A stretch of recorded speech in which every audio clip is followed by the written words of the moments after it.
Hey, how are you today, everybody? Oh, oh, fight the power. What's up? All right, so today is analysis stream. It's Thursday already, which is good. Um, that means it's almost the end of the week. And it's analysis stream Thursday since I'm still streaming somehow. I don't know how. We're still doing this, but exaggerations of my death have been greatly reported. Substrate meets next iPad. Oh yeah, I told you. Okay, I was gonna ask you if I told you. I know I told somebody. Most people know now that Astrobate's still alive, as I suspected. As usual, though, he's like freaking weird. He sends me an extensive, one-page email. I respond, and no answer. You know, I guess I have to wait another 4 months for the answer to that email. It's really funny because on Lichess, he would write me like pages and pages and pages of messages. But if you send him an email, he can't even respond for 4 months. Um, Maybe he has limited internet. I think he's basically, an in-house slave, and he might have slipped out once to like get access to the internet or something. Um, all right. He escaped his imprisonment briefly to get internet access. So, anyways, but that's good though that he's okay. That's the important thing. Not to be selfish and want him all to ourselves. Sorry, my coffee has to be stirred. Stirred, not shaken. All right. So, as usual, Substra Ponda, Substra Acerbate iPad. The Bad Beat Jackpot at Poker Club, at Duna Poker Club, which is the only really bigger poker club in Budapest, is over $40,000. And I keep hoping that I hit it. Would be nice. The odds are really small, but if I did, I would buy Acerbate. Boom, new iPad in the mail. I'm afraid his like owner would keep it though, or something. I would be scared if I sent, even if I sent him an iPad, I'd be scared he would even get it. Probably the owner, Higgins, I call him because of Magnum PI. Uh, Higgins would probably like take it away or something, and not give it to him. You could do that where you have to sign for the packages, but then they probably would like forge Acerbate signature. Hmm. Nice hot coffee. What's up? So, Chess Zebra. In Hungarian, we say zebra. Sorry, zebra. That's why Deborah is funny. So it's Deborah the zebra. In English, it sounds stupid, right? Deborah zebra. No, that doesn't sound good. But Hungarian, it's zebra. So Deborah the zebra makes perfect sense. Dr. Trip Chance is back. Nice day. I'm like always tired, and I have terrible sleep issues because I keep very strange hours. Like last night, for example, I played on my phone like until 4 a.m. doing mahjong. I couldn't sleep until 4 o'clock in the morning. The night before that, I played, poker until 1 a.m. Couldn't get home till 2. Didn't go to sleep till 3. So the following night, then I can't sleep till 4. And I'm always tired the next day because I can't sleep properly. Then I'm like sleeping during the day. So when I finally stream here, I feel like I just woke up. For me, it's like, basically, 7 in the evening feels like 7 a.m. I'm having my coffee, I'm just waking up. Literally, no. I was already awake, but I was like tired all day, like I hadn't slept all night. So it's rough. It's rough. It's not easy being greasy. Is that what Art Vega says? Or does he always say cheesy? Does anybody watch Art Vega? Not easy being cheesy. The Minister of Potatoes. Potato Minister. Dr. Chance, welcome back. I am just gaining consciousness. That's what I'm doing. talking to the regs. Dr. Chip Chance, welcome back. Jess Sabra, thanks for being a subscriber. Guys, there is a sale on bulk gift subs or something. Don't miss the final days to save 35%. Thanks for letting me know that, Twitch, because I just found out about that.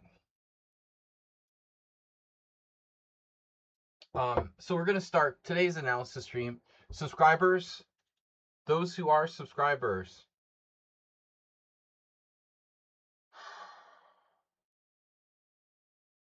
those who aren't subscribers, the Mr. Potato. Okay. Sorry. Mr. Potato. What's up, Brony? See, Mr. Coffee. Mr. The Chess Mister.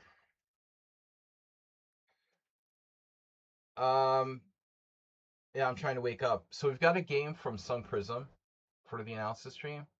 We've got a game from Move 11, which I'm not sure he intended to submit, but he sent to me, so I'm going to put it in there. And then Cheesy Noob, who, as far as I know, is not a subscriber. Mr. Coffee, can you confirm or deny that Cheesy Noob is a subscriber? Minister of Coffee. You're also tired and have difficulty sleeping. Suggest conditioning yourself. Yeah. Paleontology videos make you sleepy? How about cheap videos?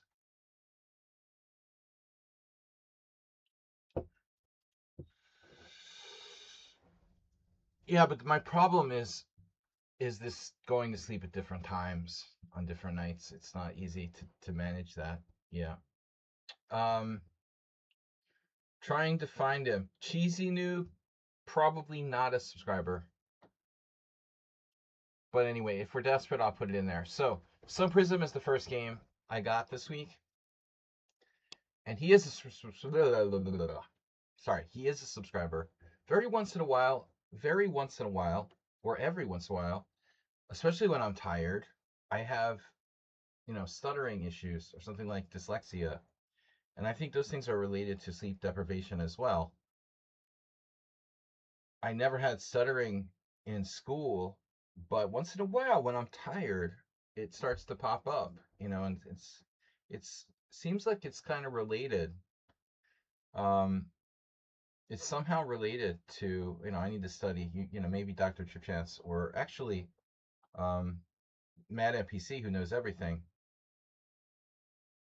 All right, so anyway, Sun Prism did subscribe just yesterday, I believe. So here's Sun Prism playing white, e4, e5, knight f3, knight c6. Now, something that is not typical for Sun Prism. Sun Prism with white was always playing the Scotch or like a Goring Gambit, right? So very primordial sort of opening repertoire, d4, and then on e takes d4. I don't remember if he played the Scotch Gambit. I think he played the normal Scotch with knight takes d4, but I think he also played this Goring Gambit, which isn't so bad. But you may have a pleasant lightheadedness. Oh yeah, that's great. I love the pleasant lightheadedness. I'm just not sure if it's because of alcoholism or I don't know. I don't drink quite enough to be an alcoholic, but I'm always on the borderline. Lately, not so bad. I've had to be more serious, about poker, for example. I can't drink too much.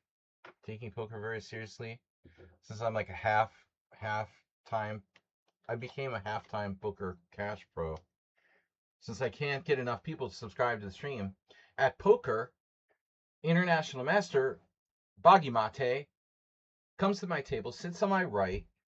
Now we have two IMs who average rating, like close to 2,400. He's higher than me. He asked me, "What are you still streaming?" Yeah, I'm like, that's why I'm here, because I make no money. Because I don't have any subscribers and I don't make any money anymore. So now, all these chess players have to be I asked him, did he ever stream? No. He's shy, and I don't think he's confident in his English, although his English is pretty good. Anyways, so chess players have to do poker to make a living because no one subscribes to their chess streams. Sad but true, isn't it? Tiredness has a way of yeah, of course. That's why people have accidents when they're sleep deprived. It's just as it's exactly it's very similar to being drunk. A lot of the same effects. So bishop b5 from Sun Prism here is something new. He has not played the Ruy Lopez as far as I remember, and this is great if he does. So he's venturing something new, and then black plays this Cosio defense, and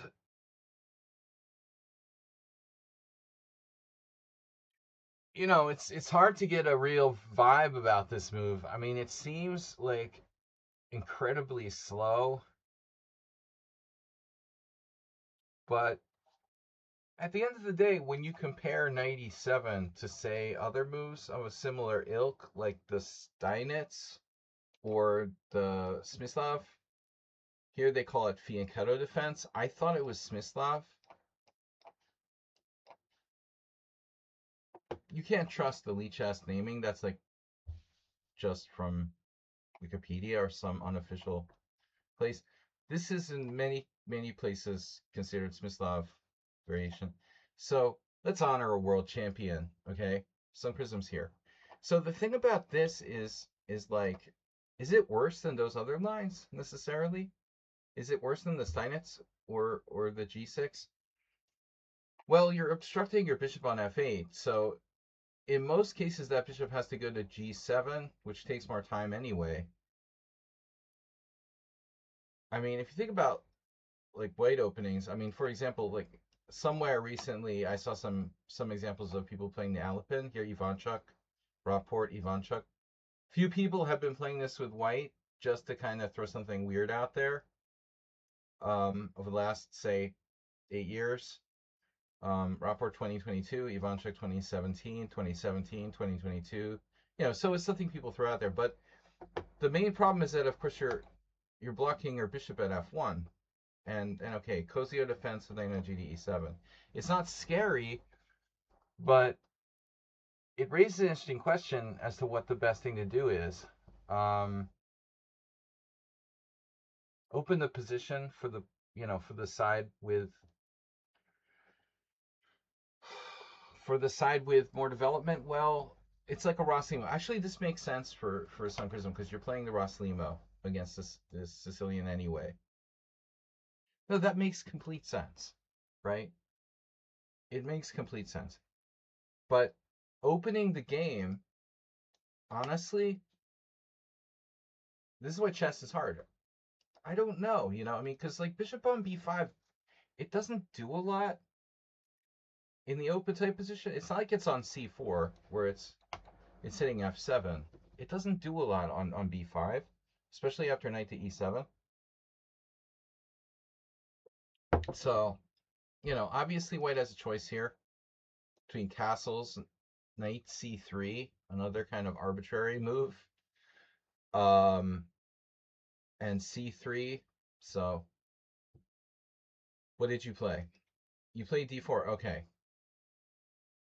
Nothing wrong with d4. Your Scotch instincts kick in. But I also think that it's not necessarily the best because, and this is especially the reason, the bishop on b5, it has no special value in the open position on b5. The only thing it does is inhibit black from maybe playing d5 or d6. But okay, here, fine.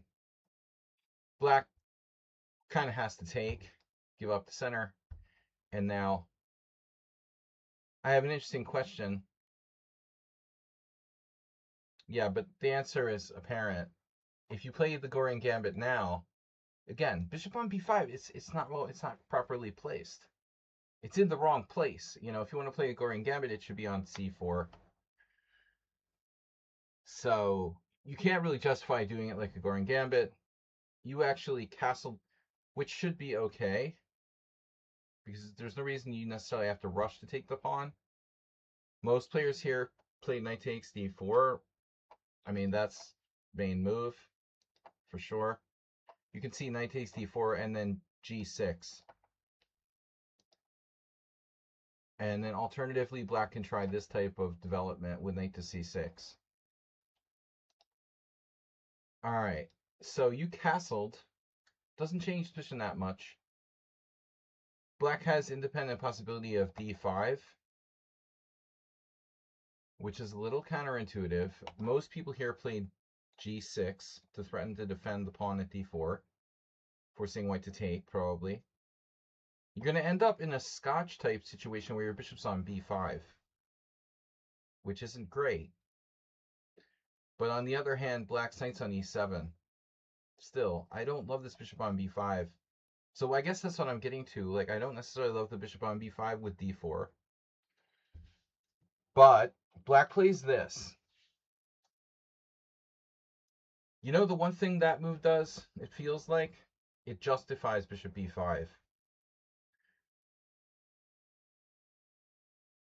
It definitely seems to... It seems to justify bishop on b5 more than you know, so it's not a great move. With g6, you're like, well, why is that bishop on b5? I'd rather have it on c4. It's on the wrong square, basically. You know what I mean? So, anyways, Romanishyn Smyslov, 1981. This is incorrect. And black's problem is the king side. So obviously g6 is more appropriate. Black's problem isn't queenside development, it's kingside development with his knights on e7 and bishop on f8. So that's why this is so great. You know, you could go with some kind of crazy gambits like c3, but again, it's unnecessary. Takes, and now bishop d7. So now we just have like a weird Steinitz. It's a Steinitz where he decided to play knight e7, which maybe transposes to a Steinitz move order. Anyways, you have various options here. You could play c4. You can see there's two other moves that have been played, c4 and b3. You know, b3 is sometimes really excellent in the Steinitz because there's no e5 pawn. c4 is just Marazzi style, clamping down, grabbing as much space as we can before we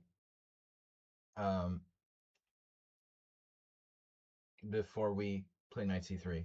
It's a perfectly good move. Here you play knight c3, main move. And now we're following Motolev versus Galopoulos.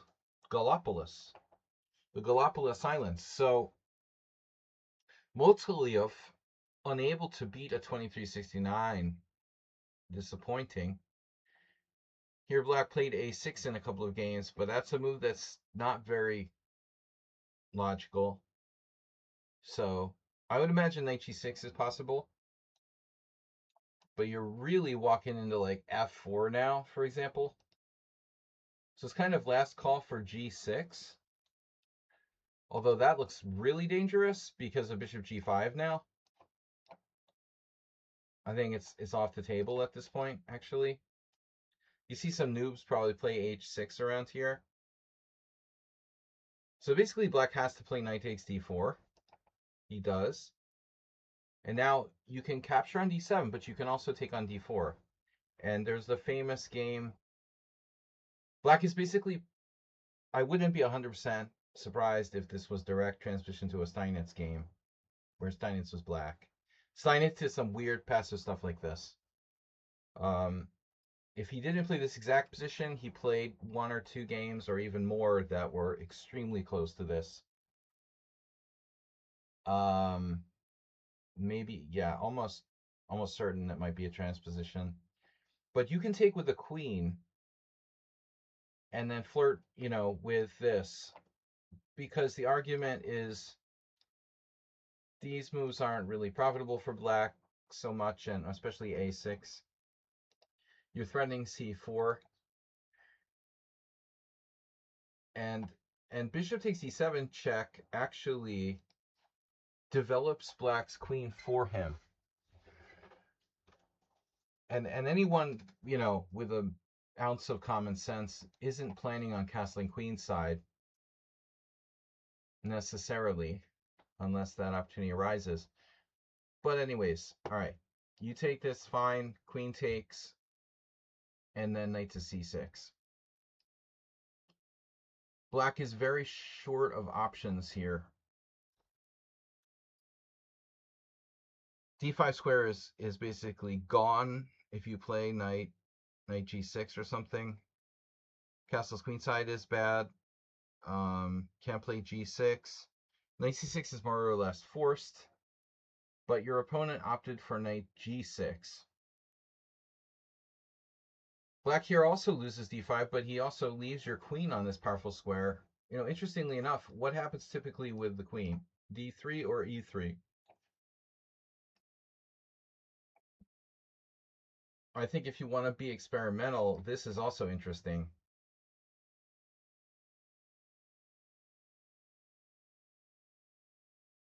The queen is quite active on c4. It has a lot of possibilities. But here, and now, in addition to the fact that he can't castle, he can't move his bishop on e7, you're being tempted into something like f4, probably. But I'm not sure that we should do that or not.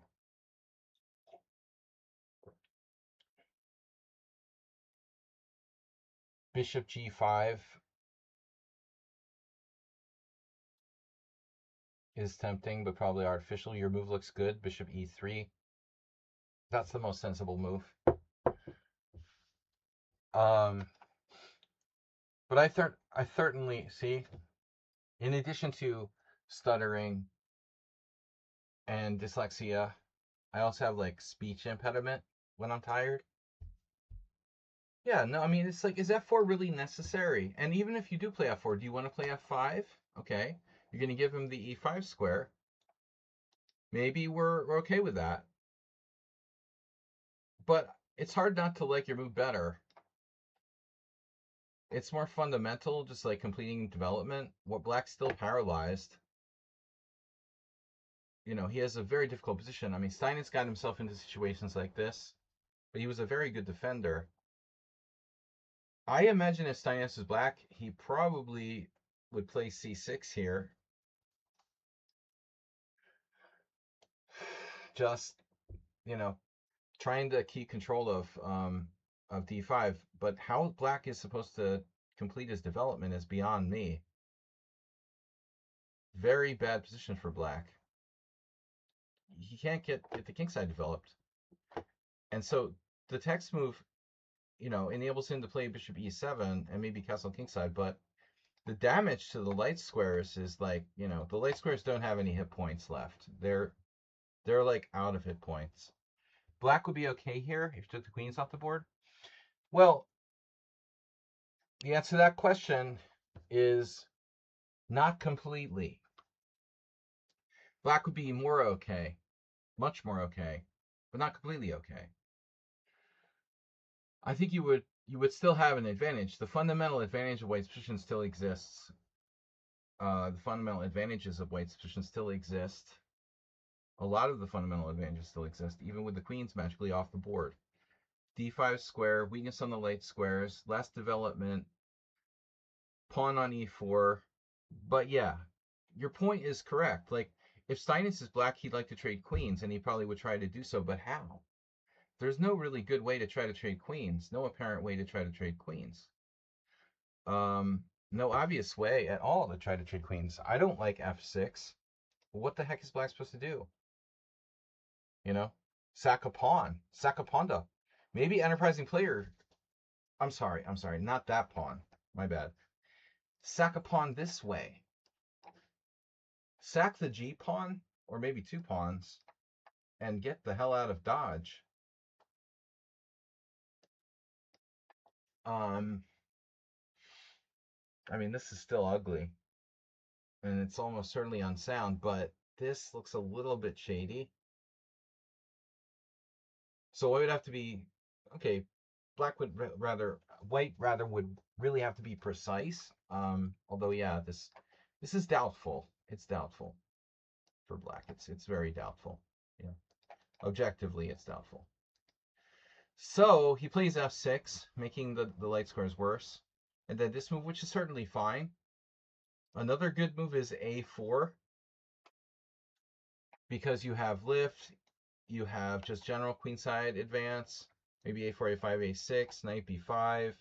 There's a lot of good things about a4, and developing your rook from its original square. f4, as the computer points out, is good, but I don't think your move is worthy of dubious. Okay, bishop e7, and here you could try this. Here's an example of a queen exchange attempt, right?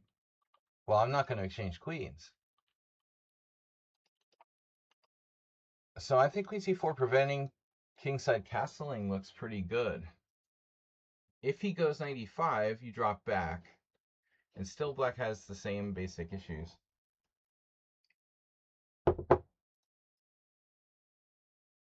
I mean, black is seriously worse here. He's sort of paralyzed. And this is no big deal, you know. So that I like. You let him castle. Not exactly. Okay, you played knight d5. The thing about this move is, like, are you really going to take that bishop? See, now Steinitz is happy. Not happy, but he's, like, alive. Like, if you play c6 and white takes here and black takes for the king, okay, black's still in a lot of trouble. Objectively, like, clearly worse. But maybe the exchange pieces gives black a tiny bit better chance to survive. But I'm certainly, I mean, if I was black here, I would choose, Steinitz would probably play this, actually. That's a very much characteristic move for him. Makes complete sense, you know, like, where's your knight going? So I doubt knight d5. I think knight d5 was a lazy move. He castles, though, allowing tactics with queen c4, which you should have seen because it's freaking obvious.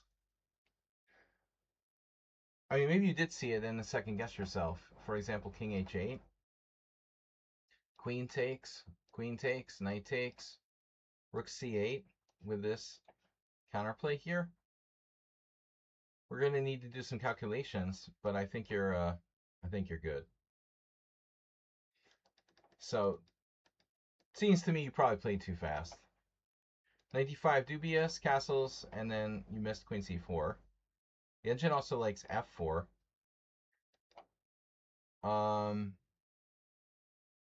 But this is like settling for the minimum. Marshals. The max for the minimum. Cats play chess very well. You get along well with Mr. Coffee. Is that true, Mr. Coffee? You're the resident expert on cats. Knight takes e7 check. Minimal advantage. And now knight takes e7.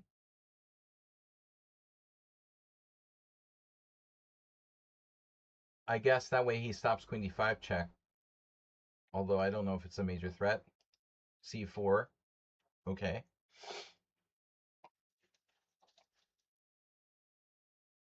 Knight c6, queen d5.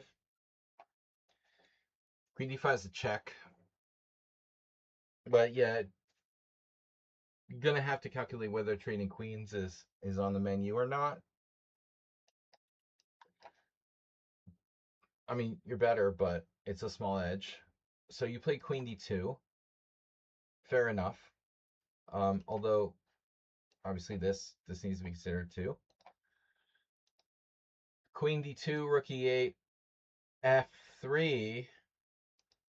And now black has f5 ideas, but he moved the wrong rook, right? What an idiot.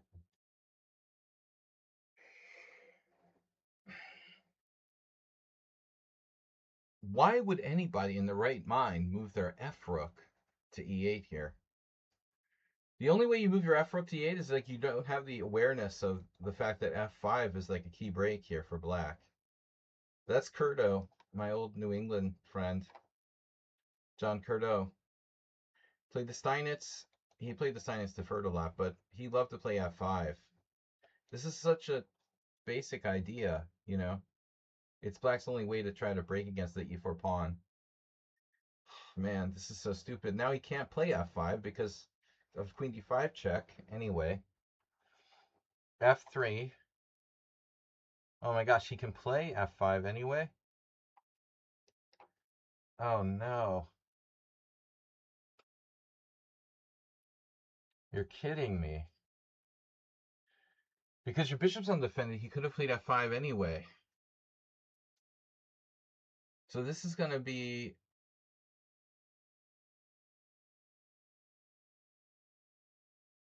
a problem. Bro, he like equalizes here. Pawn takes f5, queen takes f5. You're just a tiny bit better. But king, oh no, king f8. Of course, king f8. Because he wants to get dinged by c5 and bishop takes c5 mate or something like that. King f8. Because everything's safe on the dark squares. Till it's not. Oh man, if I have to move the king, I'm moving it to h8. And I'm not loving it. Mel Brooks, 100 years old. You guys believe that? The creator of the iconic comedy Spaceballs, so many other things. Can you believe David Attenborough, Mel Brooks, and there's another 100-year-old actor out there, Dick Van Dyke. They're all 100 years old. But anyway, famous comedy show, Get Smart. There was always this one line that Maxwell Smart would say, "I'm loving it," and I'm loving it. Like, I'm playing King H8 and I'm loving it, right? No, I'm not really loving it. I'm hating it. But he would just say he's loving it. I'm hating that king having to like leave the center, but if you have to move it somewhere, you move to H8. F8 is like insane, you know. If I go here, you're like one step from death with the king on F8. So we don't check because the bishop's saying, yeah, there's no point. Yeah, I mean, the other thing is like the check doesn't really matter. So yeah, he should have just played F5 anyway. He probably didn't calculate that, you know. King F8, dubious, B3, Rook D8, passive, and then boom.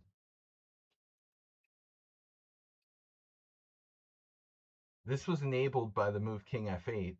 Well, it wasn't just enabled by that, but it was certainly even aided by that. Rook E6, C takes. Okay, C takes. Now you officially have a really good Budapest Gambit. Beautiful position. I can't believe your opponent is like 2100. But you're doing nothing, a lot of nothing, and it's working. You know, you just wait for this guy to do bad stuff. Queen D3 doing nothing. You're like eyeing H7. He saw that. Rook D2. And no F5 or D5, you're okay. B6, putting the pawns on the wrong color. Now the C file is dangerous as well. You literally did nothing, right? Rook FD1, knight E5, queen D5. Very powerful centralized piece. King F8 back again. Oh goody. I mean, maybe this move would be a reasonable idea at this point. King F8, Bishop F4. Okay, now you really should consider shifting to the C file, no? I think that you're winning at this point. It's a winning position. If you go Rook C2, Black plays Rook C8, and you just simply take the file, I mean, between the c-file, the pressure on the d-pawn, the centralized queen, the king on f8, the better minor piece, you are winning here. It's going to take a little bit more work. But bishop f4, I'm not crazy about. That's a very hollow threat, or not threat at all. King e7, another strange move with the king, and now this. Yeah, this is a catastrophe. This move is it's literally a catastrophe.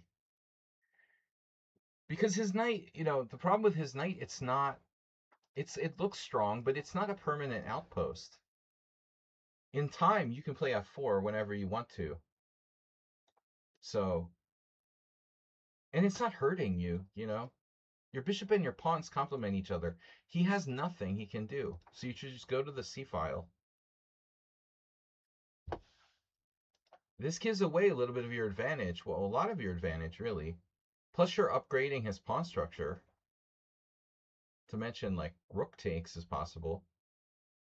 Maybe he should take with the rook to drive your queen off that powerful square. To be honest, at this point, who cares about pawn structure? The pawn structure is not that much better after f takes anyway. And he would keep f5 in the game, in the mix. I think that rook takes is definitely better.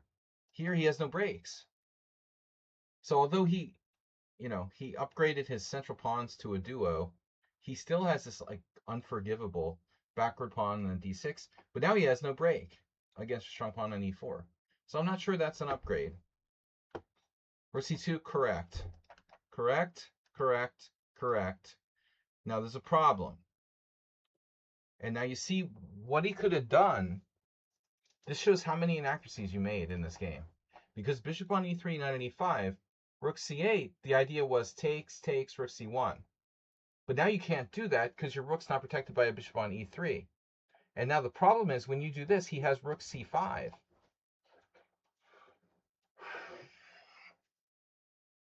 I mean, maybe it's not the end of the world. You can play queen a8. Taking, I don't love. After taking, well, no, I mean, I'm not sure which way he takes here. But rook c5, clearly superior move. Rook takes c2, rook takes c2, leaving you with an open file. Just unopposed open file. His rook is terrible. Now he has a difficult position. There. Okay. Rook c6, tying him down. And now he should probably move his king back and forth. But instead he weakens his king side. h6. Okay, queen c4. Oops. Rook e7. And now, I guess, I don't know why the engine doesn't like your move a4. Queen e6. I guess queen e6 is a problem. So you should probably go back. I don't know. Maybe queen d5. Queen d5. So this queen c4 can wait. You should have played queen back to d5. You could have done this like queenside stuff while your queen stayed there. So this is an inaccuracy because of queen e6. He misses it. The idea of trading queens. He's just totally clueless. He plays king g6. Okay, you continue your plan. King h7. Okay, whatever. You continue your plan. And then this is a really weird move. I don't understand h5. The best he can do is move back and forth at this point, or maybe offer a trade of queens. But h5 doesn't help. And now he's got a serious issue. So if rook e8, rook c7 goes here, and then h4, which doesn't look bad to me. Engine likes rook c6, whatever. Rook f7. He has no threats. Is this a threat? Well, his king is totally exposed. Here, here, here, here, and then here back. And now rook f4. So Guy managed to come up with some kind of bit of counterplay, but you're on the d6. So his queen is unprotected. He's got no attack after queen takes h4. His rook can't move. But after rook takes h4, rook takes d6 check, he does have the move king f7 maybe. So let's see. Queen takes. You take with check. He has rook f6. He misses it. He has this check down here.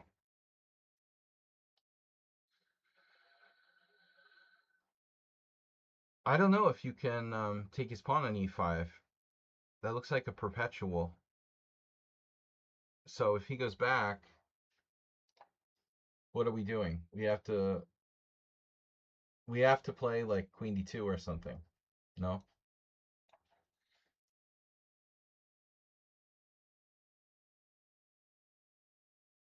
You're still better, but it's probably a draw.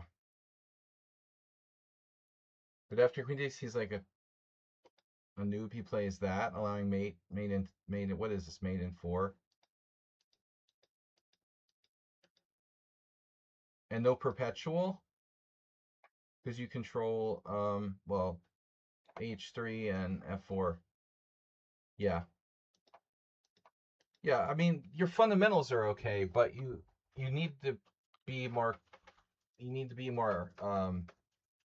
exact. You know, you need to pay more attention to subtle exactitudes. You're obviously way stronger than this opponent in terms of fundamentals, but it's the exact details of your play that aren't really in tune enough. But overall, not a bad game. So our director, I mean, the difference between the stuff I'm talking about and your game is that, you know, we're talking about the difference between 2100 and 2300. Now, the difference between a candidate master and a master, or an expert and a master, so to speak. A lot of players play, and in a fast game, it's normal, but you have to really be very, very, very precise about little details, especially if you have time. The bishop takes e5, for example, you know, your opponent made a lot of mistakes, and in the end, it's not easy to win games. Chess is hard. Hello, could you please review this one? All right.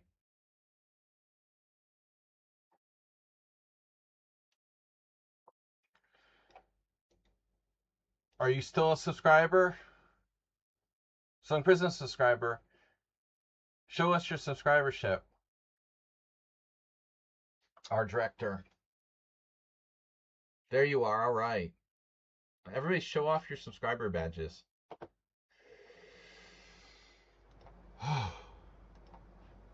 Not enough subscribers, guys. We need more subscribers. Be a subscriber and show off your badges. We don't need no stinking badges. All right. That's in there. Thank you. So, our next game is Move 11. He said this is his best Son Upon Lost or something. I'm sure he was joking. Move 11 is black. And this is a, fast game. 3+2. All right. It's time to open the window.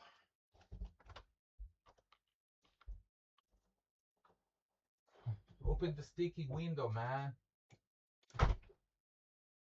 Pigeons, get out of here. Stinking pigeons. Okay. You stinking pigeons. So, Move 11 sent me this game, and I don't even know if he meant to submit it. He didn't say specifically that this was a submission, but I'm putting it in. So, there you go. You're in. Tuesday, I was playing at the poker club, and then there was this announcement that they're gonna like take a video or something, and I get some kind of ad, like recording a video ad for the poker room, and I don't care, you know. But it was funny because like a few people like left, like they're afraid they'd be like seen on camera or something. I was like, that's weird. Why are people like afraid to be seen? They're like criminals or something. All right. It's the Mal against move 11. This is 3+2. So kind of fast game for analysis stream, and certainly for move 11.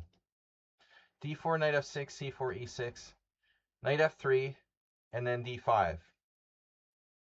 Queen's Gambit deferred. And now white, white best move is knight to c3. Or maybe g3 with the Catalan. Those are the two best moves for white. Knight c3 or g3. Wonder about bishop f4. You got to wonder about bishop f4, right? Independent variation. Wow, the engine hates it. The engine hates it. It's terrible because of 95. Okay. Anyway, I just had this curiosity about it. So E3, Mr. Coffee in the house. There he is. Maybe their wives don't know where they go Tuesday. I know. I was like 3 out of the 9 players on my table left when they announced there'd be like a guy taking videos. Well, they wanted criminals or they want to get like paid.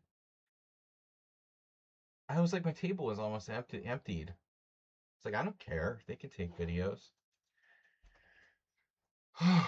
All right. So Mr. Coffee attack E3. And bishop E7 is the classical response here. Dusan Radic, you may send in a game. You are a subscriber. Stuttering or not, you're still a subscriber. So there are several ways to look at this.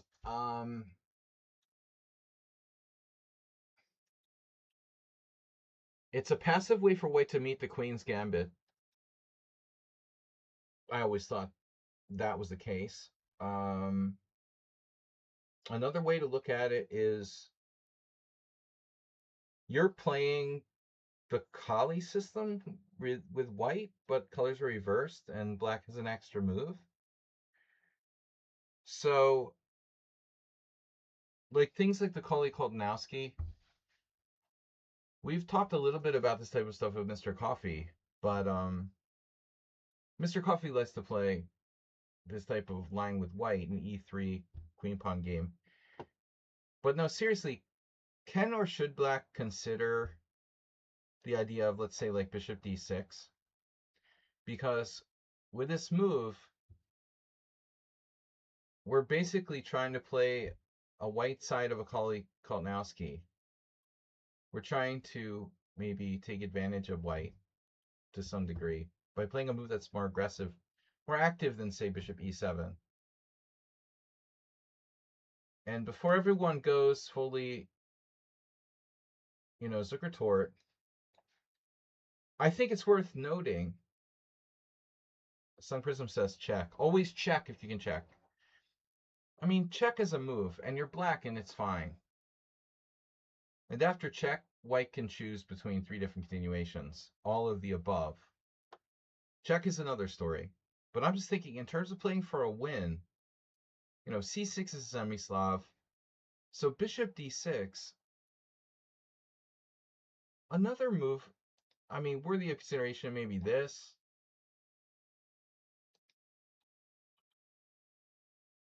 But if bishop d6, what's interesting, only one game where white played c5, and strong players too.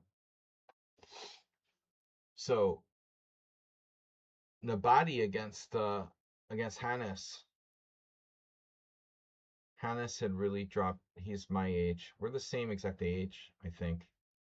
Or maybe Hannes is a year younger than me. I can't remember. He might be a year younger than me. But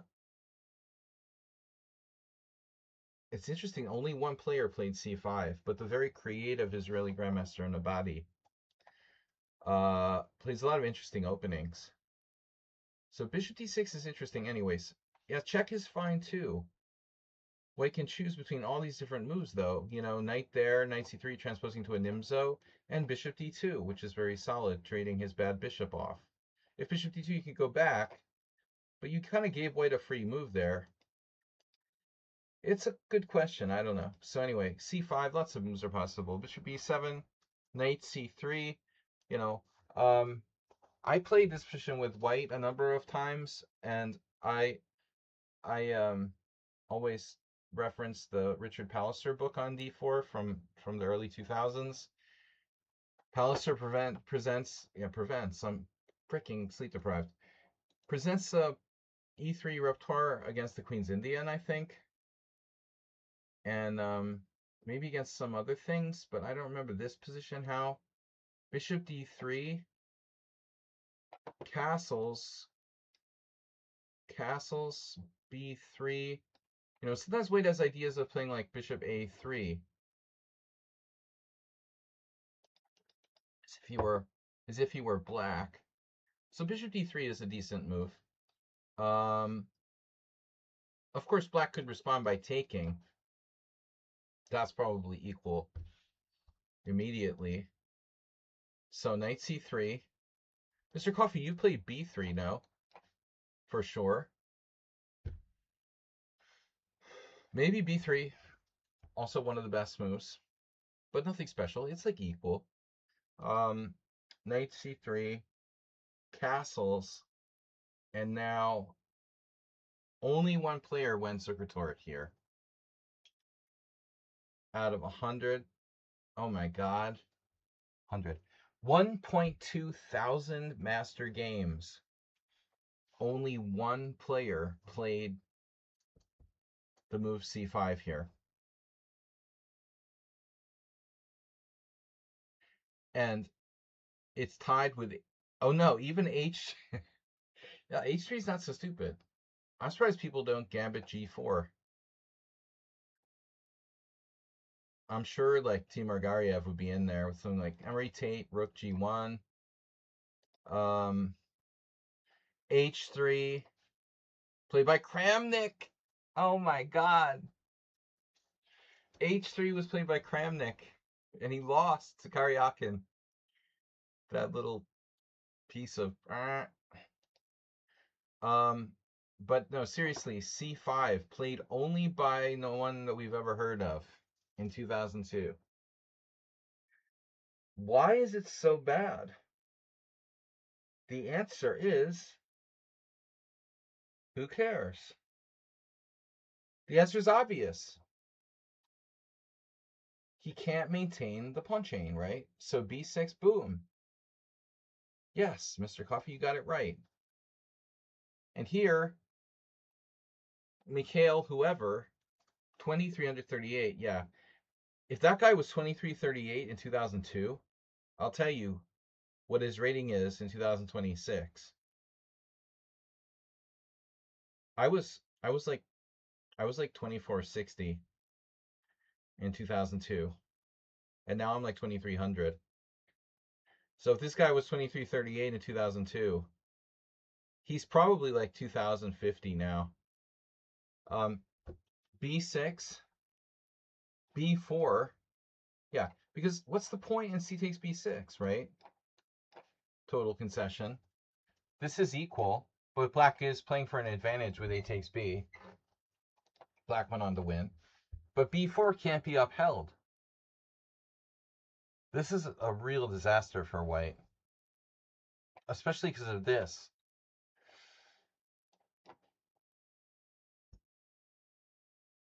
I mean, this is, dude, is this like lost for white? Is like white just borderline lost? Like losing everything? You can't play a3. Bishop a3 is shaky, bad. Can you try bishop a3? I mean, it looks like, yeah, maybe the only attempt. Bishop a3, a takes b, bishop takes, and then you can choose between knight c6 and knight a6. Knight a6 would force white to part ways with their light square bishop, which looks horrible for white. The engine actually likes losing a pawn best with b5. That's how bad white's position is, just losing a pawn. Basically, like, practically no compensation. But I think the critical moment is here. And it's a 3+2 game. We have to take on b4. But now at the moment of truth. Now, move 11 here made a move that I did not consider. And it's certainly solid. And there's nothing wrong with bishop a6. But, boy, there's an awful lot of options here for black. Dude, there are a lot of options in this position for black. Knight a6, knight c6, pawn takes pawn. The aforementioned bishop a6, which was played in the game. So yeah, you have 4 candidate moves. And I would think like probably more. In fact, another one. You have another one, knight bd7. Maybe even knight fd7. This is not absurd. To keep control of c6 with the b knight, like in the Panov a lot of times. White is going to have to play... It looks like white has to play like knight a4 in order to like not collapse completely. And that doesn't look good either.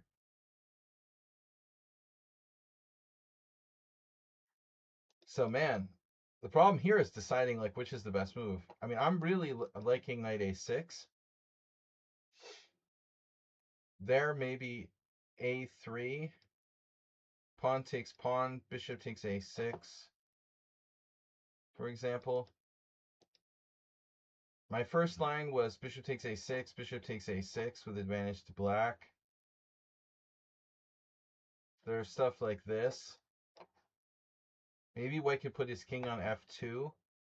Try to live without the light square bishop. So I'm not convinced, that this is that deadly. I guess I was leaning toward this. a3 takes on c5 and relying on this pawn being weak. Maybe we play like bishop takes c5, bishop takes c5, pawn takes c5 and e5, but then you've got to deal with bishop e5. So that gets kind of sharp. But I mean, here, for example, you can play bishop a6 whenever you want, I don't know about move 11 playing it right away. I mean, it's not bad.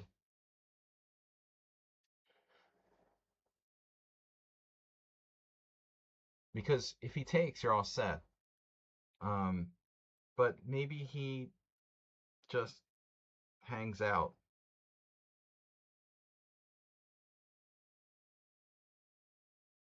Bishop e2. He ended up playing bishop d3. I just want to check this position with the engine.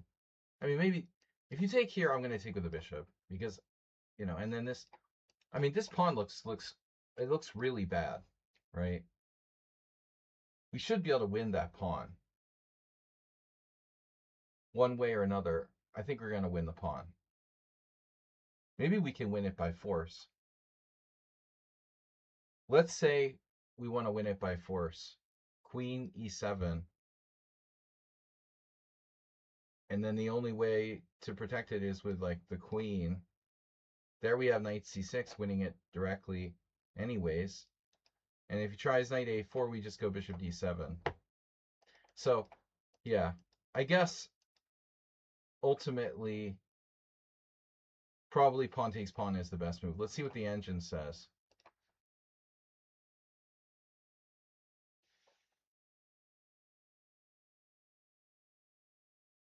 Move 11 with the engine instinct.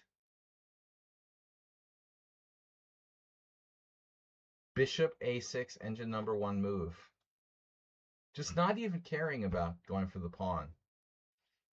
But the other moves are very good. This is very good, and this is very good. But surprisingly, this patient bishop a6 is also the computer's number 1 choice. Amazing. And you found that using no time in a 3+2 game. Okay, you got lucky. Bishop d3. I thought maybe bishop e2. Not that it makes like a big difference. I mean, it doesn't really make any big difference. Maybe white has more options, like king takes e2, knight takes e2. But I mean, he's got a bigger problem over here. This is going to be a problem no matter what. So bishop d3, queen d3, and then knight a6. So this is ultimately okay. Move 11's point. You get in bishop a6, and then you eliminate the light square bishop, and your knight goes to a6, and you win a pawn anyway. And the computer's point as well, still winning a pawn. Very strong. You just tore him apart. Bishop c5, knight takes c5, and now he garners the bishop as well. And so he got like a perfect center-pawn loss for this game. Knight e5. Yeah, this is unnecessary. Queen e8 is always good. Light square coverage. But we don't really like this. So, okay. Here. F4. And then the Schieberspieler here, you know. Definitely playing queen a6.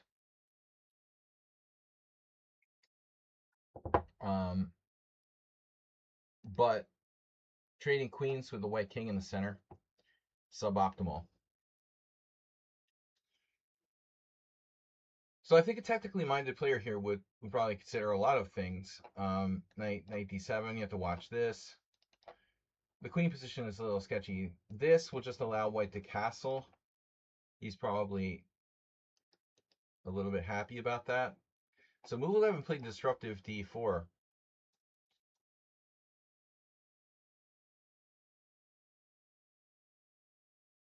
And obviously pawn takes pawn is a total disaster. Or is it?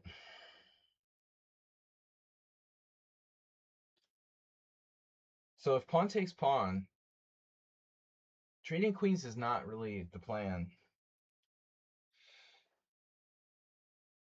What do we do? Do we play bishop b4? Then white gets away with castles.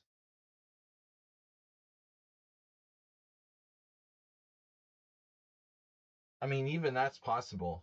Seriously. But with threats of like rook a3, would probably not. We'd probably take with the bishop, right? And then what do we do on this?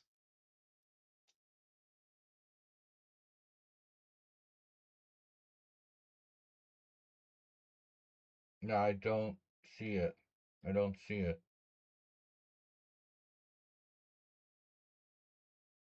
We have to find some kind of very deep attacking plan, like queen d5, which is similar to the game. So e takes d4. Yeah, this is a tricky position. The guy did not play the best move there. He blundered with knight b5. This would have posed a problem. I don't know what move 11 would have played. The computer wants to do this and go into the endgame. But it's counterintuitive with the white king exposed to trade queens here. I would be inclined not to trade queens. And so you have to find like a quiet move now. Bishop b6. If white castles, then you take, check, take on e5. So this would have been a much more testing move. Instead, move 11's opponent did that, which looks good at first. But then you see, I mean, I guess primarily the d5 here, and there's no time for this because of queen takes g2, and white's going to get just destroyed by rook takes a2 and queen takes g2. So taking on c7 is irrelevant. But it's a pity that white didn't play pawn takes d4. It would have been a better try. After knight b5, queen d5, white lost on time. But clearly there's nothing he can do. You know, actually, maybe his best try is something like e4. No? Sacking another pawn objectively. Of course, black is 100% winning, but what do we do? Again, we're probably going to have to trade queens, I assume, with a winning endgame. We're a couple pawns up in an endgame, but, you know, Good game by move 11. What was the center pawn loss, finally? So let's see. Surprised the game hasn't been analyzed yet. Perfect game by black. Nice job, move 11. 3, 4, 9, 8. Okay, 8 center pawn loss.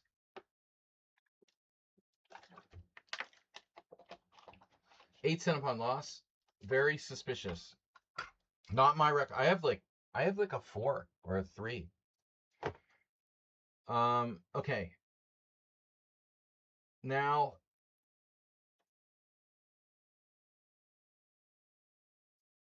does anybody want to donate a gift sub to Cheesy Noob? Mr. Coffee, did you check? Did you check on Cheesy Noob if he's a subscriber?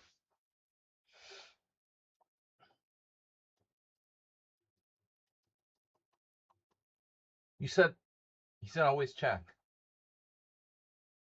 Did you check or not? Couldn't find his exact name. Oh yeah, on Twitch, I don't know. So we'll have to leave that for now. All right, so we got a couple of master games to go over, and then if anyone else from the subscribers. Oh, you sent any game, Redusa. You sent it. Okay.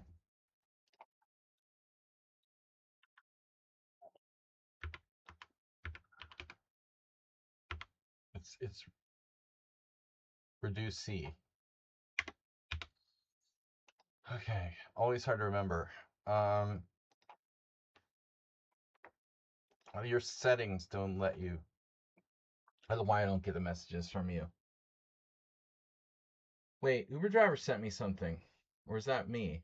Oh no, that was me. Okay. Get PGN. Get PGN. Is that grammatically correct? Copy. 66 moves. Better not be the game against me. Oh no. Oh no. It's the game against me. Oh no. Alright. That's fine. I went over all the games from yesterday. Yeah, Cheesy Noob also submitting his game against me. But, fine. I went over this my other computer yesterday from the black side. This is against Reduce A8. So we're looking at it from your side.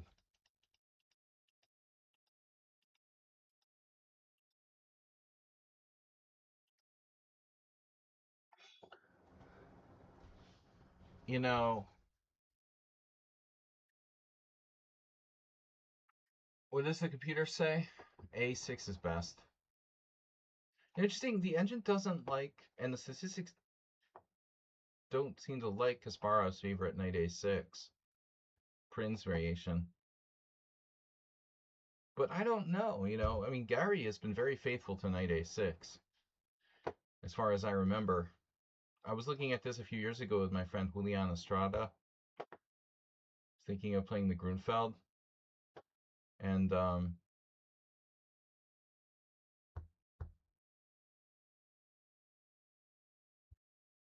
I feel like the moves that had the best record for black are the classic Pinter variation. We used to call this the Pinter variation.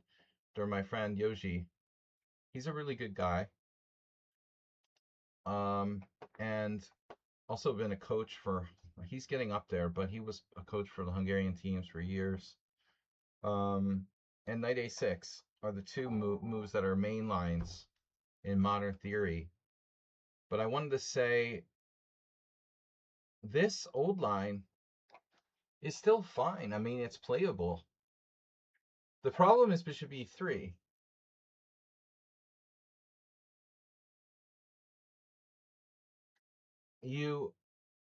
I noticed that some people actually play knight e5, but it's nothing. Knight e5 is a move, it's like equal.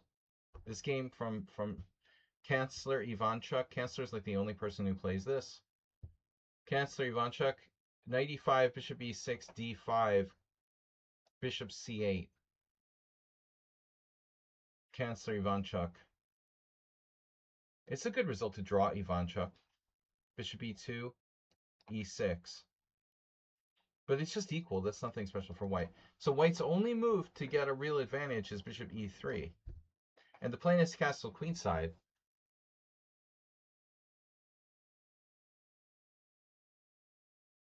Botvinnik lost 2 games to Petrosian. And I think one of them was in this, if I'm not mistaken, when Botvinnik lost the World Championship in 1963 to Petrosian. Petrosian had one game where he castled long. You know, you think, well, Petrosian is this very solid player, but not always. He could attack too. But it makes sense. I mean, white's options here. Botvinnik played bishop e2, but it's more passive, you know. This is like reacting to bishop g4. The pressure is on d4. The Grunfeld, the idea is to attack d4.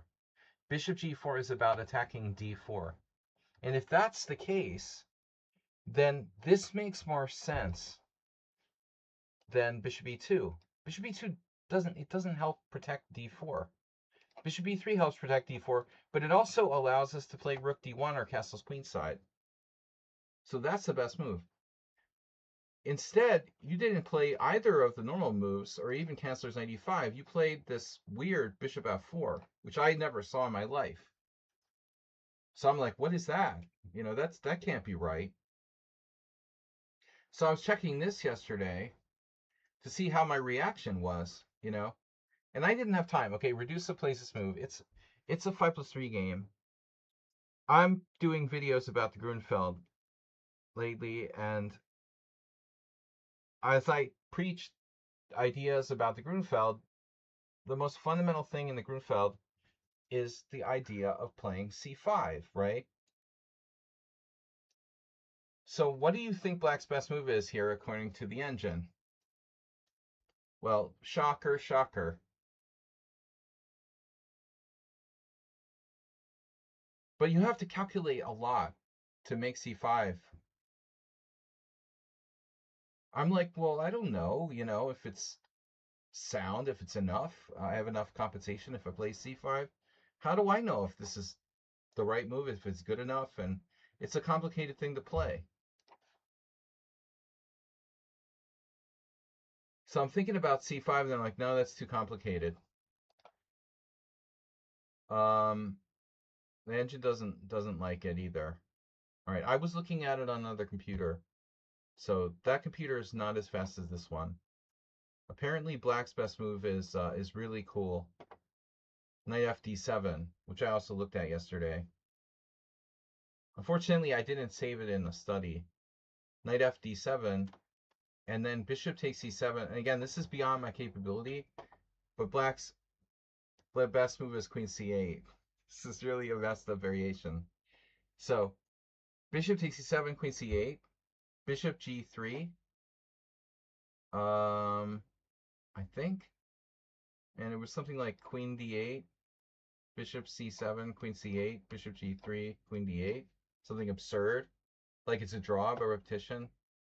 Well, okay, I'm not finding that. So anyway. But I was thinking that in this position, after bishop f4, it's funny that the Konopka, okay, that guy's average IM, and another game, Michael Kleinman, I don't know him. Black played the same move in both games, bishop takes f3.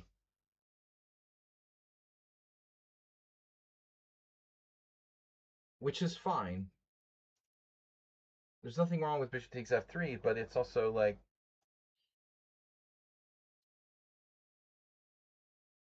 not necessary to play bishop takes f3. It doesn't do anything other than damage white's pawn structure. It's not really dynamic.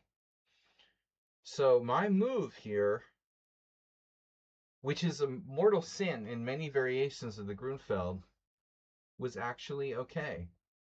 c6. And then check this out. We transposed to a whole bunch of games. So you got to ask yourself, like, how does that happen? How did we transpose all these games? It must be a different move order, right? This must be a bishop f4. And their black's best move is c5. Or not. Again, unclear. No, c6 is best. Now e4. And now Fischer would probably play queen a5. Bishop g4. And we transposed. So we transposed to an actual variation. An unusual one with bishop f4. And now you played what? h3. Very bad. Knight e5 is possible. Rook d1 is logical. But h3 is not good. This is a bad move. Not constructive. Now black is better. Bishop takes f3, g takes f3, and then, yeah, I think the computer wanted to look at knight h5.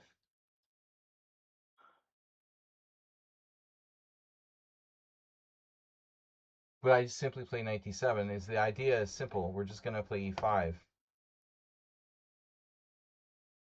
And, but maybe knight h5 is stronger. Because we have this, and we have d4. Do you have to play bishop e3?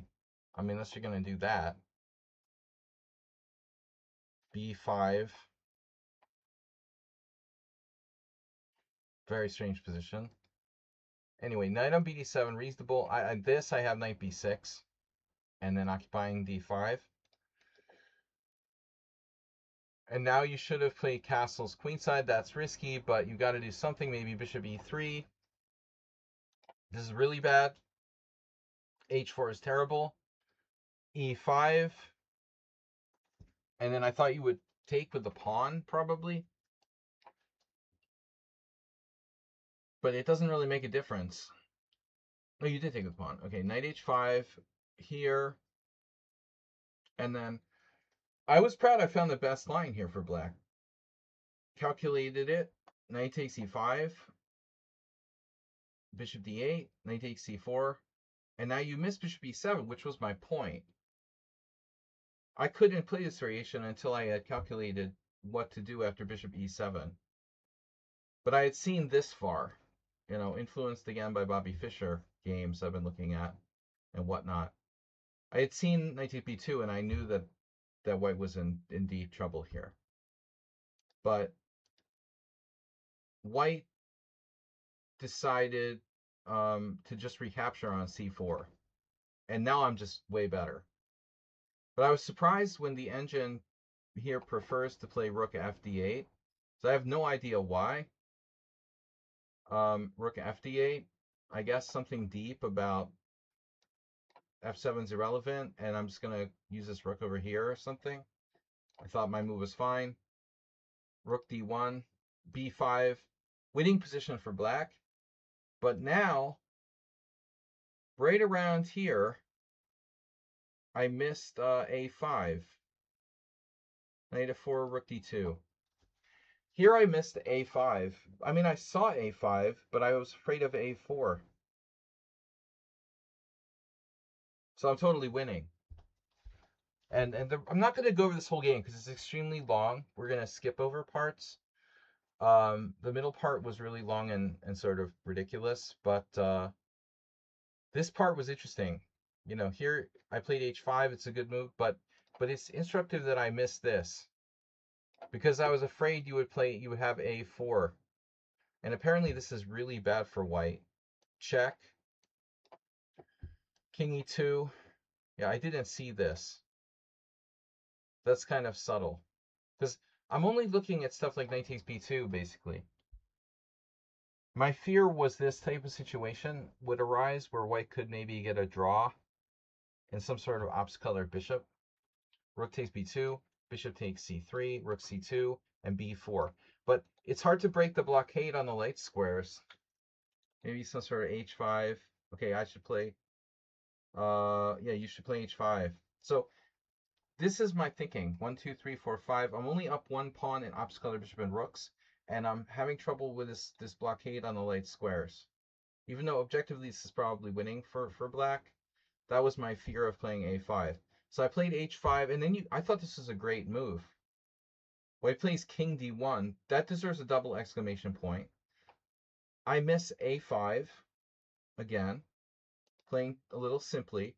And now the shocker of the year, the computer wants you to play king e3, which is like, I don't think there's any good player in the world who plays king e3 in this position. I mean, seriously? King e3? Going right into bishop h6? If you play that, you're a computer, because I have no idea. It looks like you're just mating yourself, you know? So anyway, that's impossible move. King c2. This is a safe square. And now I missed this move, which is really strong. And Radusa should have lost, but he stayed in the fight. This is a terrific move by white. a4. Another great move, even though you're -4. You played a lot of great moves. King d1, rook d2, king d1, king c2, a4. All of these moves deserve like exclamation points. Here, knight a2. And now I finally play a5. It's not even the best move. Knight c1, great blockading plan. King e7, bishop c4. Now I have this problem with the white squares again. Bishop d4, knight b3, bishop b6. I mean, rook h2, come on. Rook d1, king d1. And now I made some mistake. I should have played g5 right away. But I didn't calculate it. That reminds me of a recent game we looked at. Mr. Coffee, remember? You, of all people, should remember. The h-pawn from hell, right? I had it the same one here. But, you know, he's got me in feeling like I'm in time pressure. I go for this, king e2. Then I saw that my knight is pseudo boxed in on h4, f6. Here, again, a great move. The bishop can attack the pawn from behind and maybe defend this diagonal. Knight takes h4. Now my knight is sort of stuck. If knight g2, he has king f3. So now another really difficult moment. I played this. And then white should have played e5, but he made a mistake. He played f5. And here I was really tempted to push the pawn. Apparently what I did was good enough. It was all good enough. But it's opposite color bishop 2 pawns up. It's not a walk in the park automatically if you're not a computer. And I'm winning, I'm winning, I'm winning, I'm winning, I'm winning, I'm winning. And I'm winning until the end. But then something really dumb happens. We're both down under 40 seconds now. He keeps defending like a genius. And just when I'm completely winning, still holding on to c4. What a defender. h4. Bishop is overloaded, right? King f1 waiting. Bishop d4 now. All of his stuff is overloaded. And I'm winning, breaking through. Sacrifice the a pawn, but we break through. Knight takes, and now his bishop again, overloaded, right? It can't protect everything. White gets the stupid outside pawn on a file. I'm still winning. This isn't best. And now a5, bishop a7, knight c1, b h2, king g2. Now this is the odd move, right? There was one moment where my best move was like h1 check, according to the computer. I don't know if it was here. No. Okay. So I only have one winning move in this position. King c2. I'm down to 10 seconds, and so is he. I miss it. Now knight e2 check is a draw, and I saw it. He didn't see it. He plays bishop takes c4. Now he's lost. But this is the position, I guess, where I could have played h1 check. Okay, whatever. I just take. He takes here, and now I freaked out. It's so stupid. Like, as soon as I played the move, I was like, oh my god. So you're both with 12 seconds left. It's been a long game. I'm winning so long as he can't sacrifice for the last 2 pawns. So king b5 is winning. For example. King c3 is winning. But what's not winning is b3. He takes, I take, and now my bishop is overloaded because it has to protect f4 and stop the a pawn. So here, he's just fast enough. What a joke, right? And by one tempo, he saves the game. All right, that was really amusing. Anyway, let's do another Grunfeld while we're on the subject. So another Grunfeld. Fischer Black from, this is Bobby Fischer in Havana, 1962. Capablanca Memorial. Connor McChicken. Bobby Fischer finished tied for second in Havana without going to Havana because he was stopped by the U.S. State Department. So he played the whole match from a telex, from the Marshall Chess Club tournament. 21 round tournament in Havana. Fischer played from the Marshall Chess Club. At that time by telegraph or whatever, and it cost a lot of money. In those days, I guess like thousands and thousands of dollars for that much, like telegrams or telegraph, whatever the hell it was, telex, to Cuba. I mean, I don't understand how it worked. They had telephones. I don't understand exactly, but whatever. Fischer wasn't there physically, but he was allowed to play. They did USSR versus the world matches like that. Also where the players weren't there physically. Anyway, he was the only player who wasn't at the tournament. Interestingly, like Petrosian, no, maybe it was 65. I'm sorry, guys. It was 1965. It wasn't 62. So Petrosian was world champion, I want to say. Maybe not. Was Spassky already? I don't remember.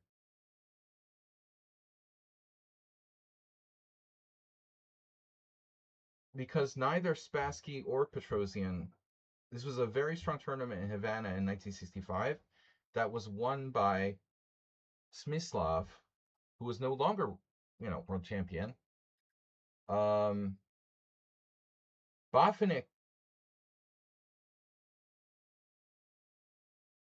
wasn't world champion any longer. He also didn't play.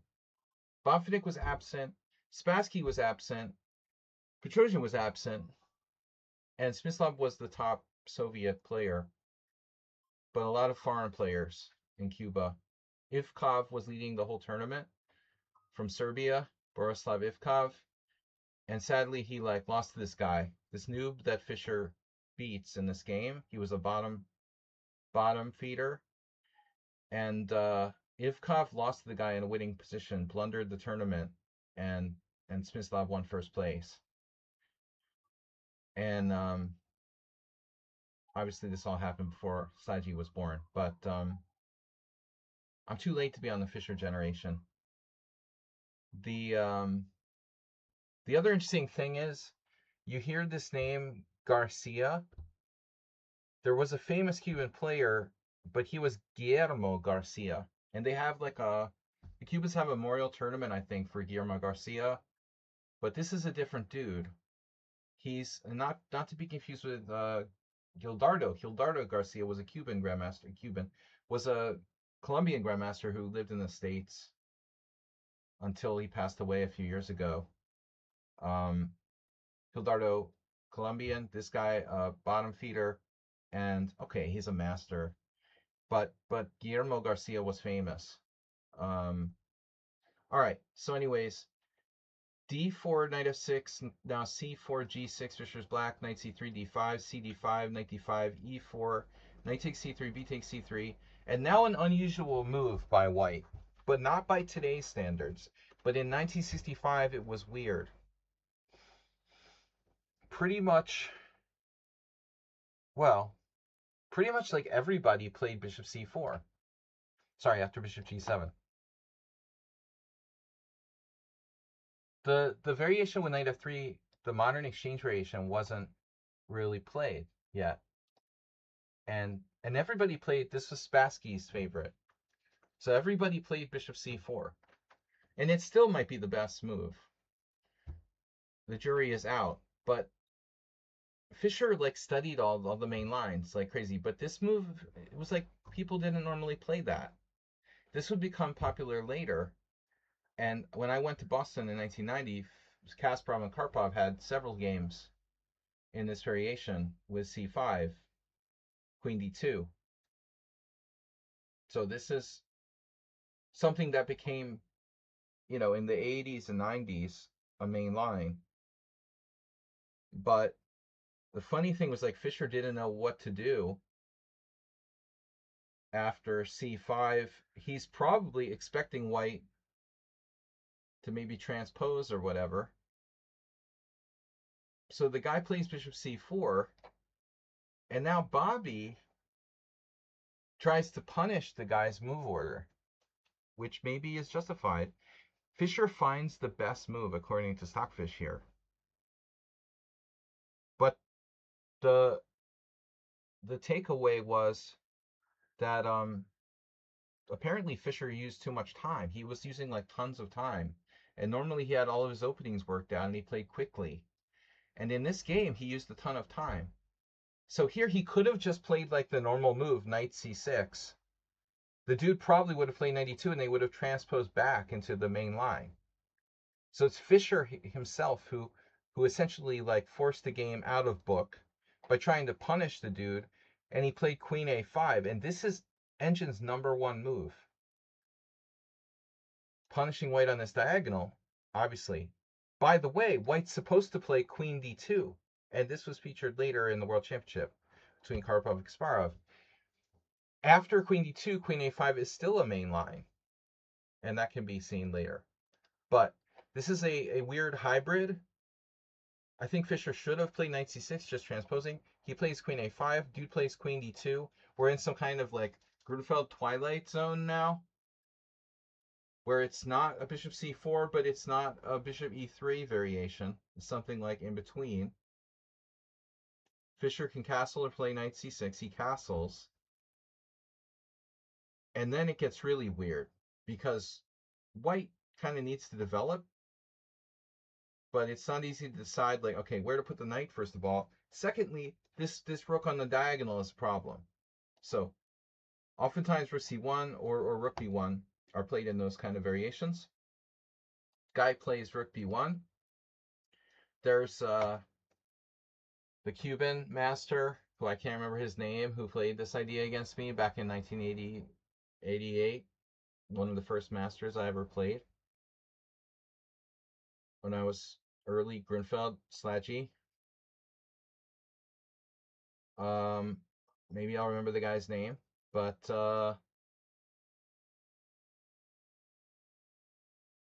rook b5 is awkward. If you try to do that and like grab the pawn on c5, your rook ends up in a very exposed position. So I don't think rook b1 is so much about playing rook b5. It's like tying black down. You're tying black down to b7. Guys, don't forget to subscribe, okay? This is free real estate I'm giving away here. Mr. Cheesy Noob, Mr. C4 Cheesy Noob, tipped $5. Mr. C4 Cheesy Noob, I didn't mention this. Tip $5. We're up to 405. Thank you, Mr. C4 Cheesy Noob. Why C4 Cheesy Noob? So rook b1 is about b7. It's about getting the rook off the diagonal, less about rook b5. But here Fischer does something that I think was a practical mistake. He trades queens against this guy, this like bottom dweller. In a round robin tournament, you're one of the top players. You target the lower rated players. It's like going to a poker game and recognizing the fish and trying to play pots against those fish. When you play in a round robin tournament, I have 100 round robin tournaments. I played in tons of round robin tournaments. You're thinking about like, I want to beat those weak guys. This is a target for Fischer. He's counting on beating this guy. I don't think trading queens is the greatest idea against him. So I think this is how Fischer got in time pressure. Sure, for Mr. Coffee for Cheesy Noob on his behalf. It's Mr. C for Cheesy Noob. I get it. So Fischer, if Fischer was Smyslov, he would have played this. I think the Smyslov would have just, Smyslov would have just, or Peter Svidler, they would have played knight d7. Just chilling. Being chilling. Defending c5, giving us knight b6. Fischer trades pawns and then trades queens. And this is normally fine, but can you win? White has a stronger center. We have counterplay against said pawn. King takes d2. Now, there are two games that were subsequently played in 96 and 2005. Severeni Adam has a game here. He's a friend of mine. He's a decent IM, and he's played the Grunfeld his whole life. And he also played knight c6. But here, Severeni's opponent, weird guy, I think a very strange guy, Chaba Varga, played knight f3. But, maybe white should play knight e2 to avoid like bishop g4. I don't know. Knight f3, maybe Varga's move is better, and this guy's move is better because it does control e5. So now, this is a really interesting point in this game. Obviously, like, white has the center, but black's counterattacking, and white's king is in the center of the board, so it's like a typical Grunfeld. But it's ironic, there are 3 games at master level played later. One, Brink Clausen in 1981.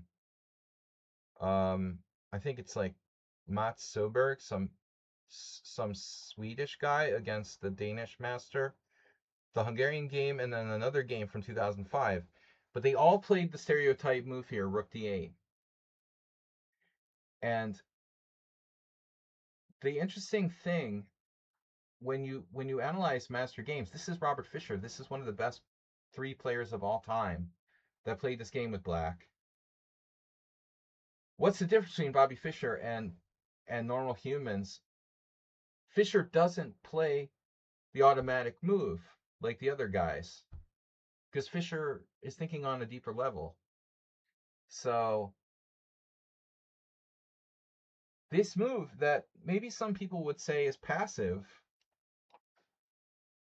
I think it has a concrete idea. You're changing the situation. If white plays d5, you've already played e6, and you're going to take. And if white recaptures with like the pawn, he's going to have this like weak pawn. So e6 isn't about being like fearful. It's about thinking. You're not being dogmatic. And rook d8 is a very dogmatic move. It's a good move, but white has bishop d5.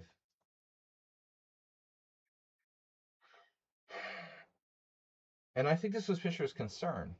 What do I do if Garcia plays bishop d5? Bobby Fischer prevented bishop d5 before white could even play it.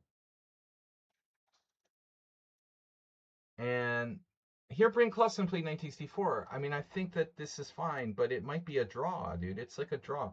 I don't know how he beat this guy. It's going to all liquidate out into a draw. And black also can play e6, bishop takes c6, b takes c6. And I think that Fischer didn't like this. I mean, his bishop looks a little bit funky, but we have e5.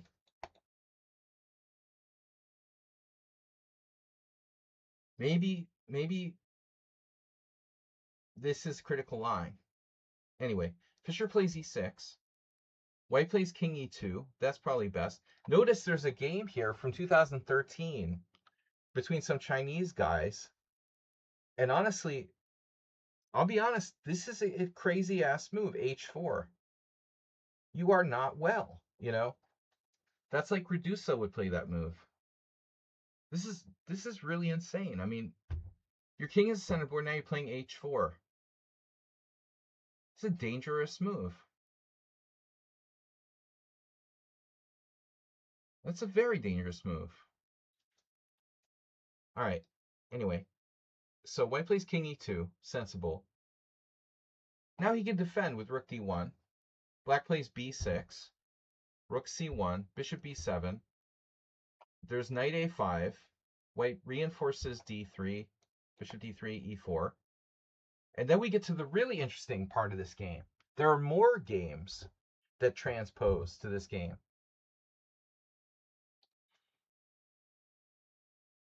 There's Asian Championship zonal, I don't know. Dao against Sashkiran. Dao was like the first Vietnamese grandmaster who played here in First Saturdays a lot before I came. Unbelievable. Like, this dude, this Vietnamese guy, was playing GM tournaments in Hungary in the early 90s. Early 90s. Think about that. Not 96, 97. Like 90, 92, 93, 94. And the Vietnamese players started to play a lot in Budapest and develop like a school almost here.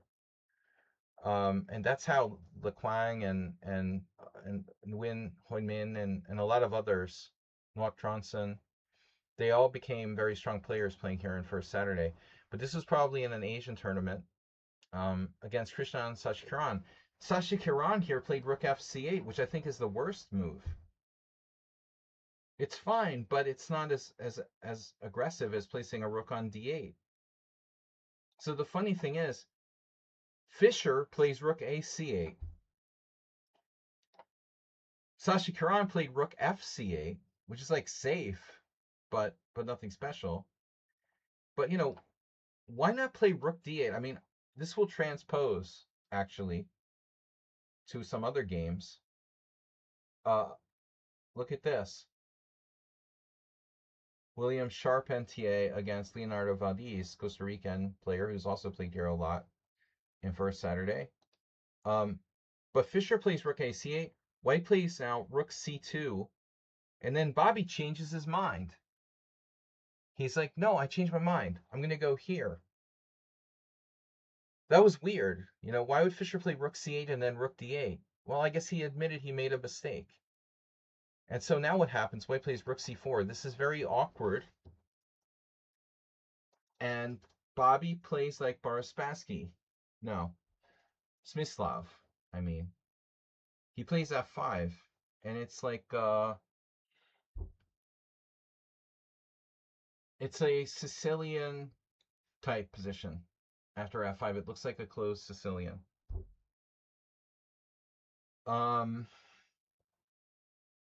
Could have played h6, but it's slow, and white mounts pressure along the c file. So f5, very dynamic. e5, and now Bobby should have played,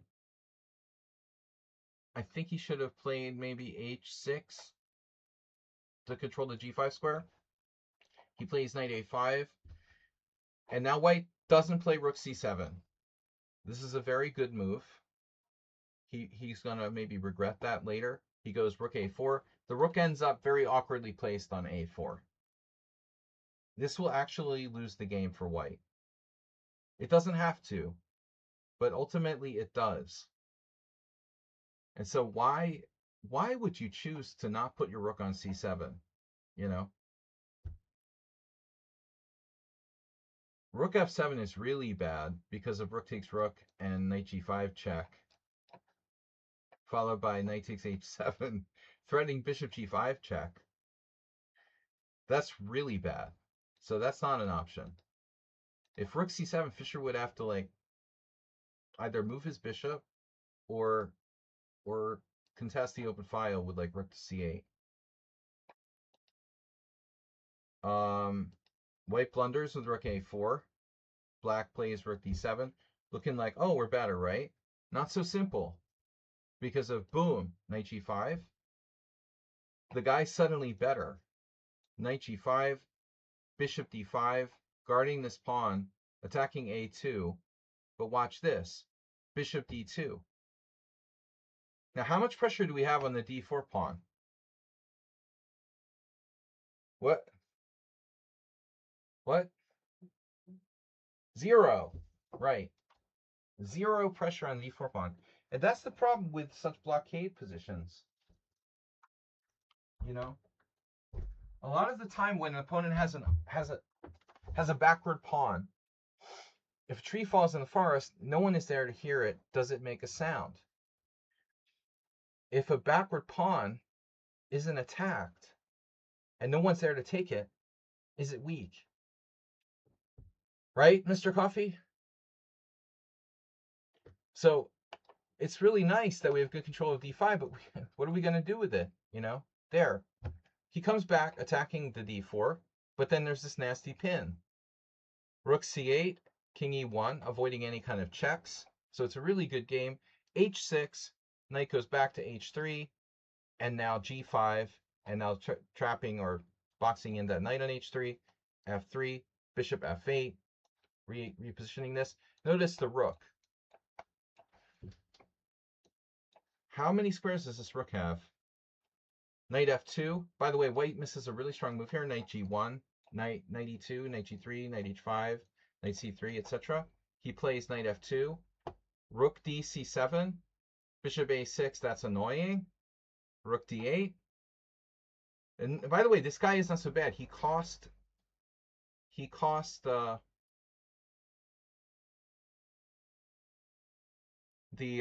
Serbian, what's his face? Ivkov the tournament. There was no bishop takes g2 earlier.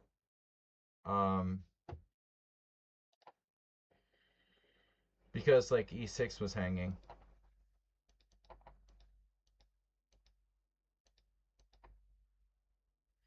This e6 is hanging, so he had to defend it. e6 is too important.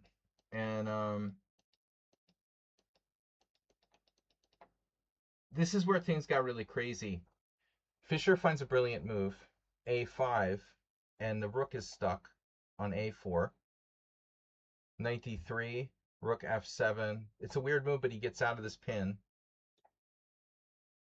And now white became a little optimistic. But I think here white is absolutely okay. But his one problem is the rook on a4.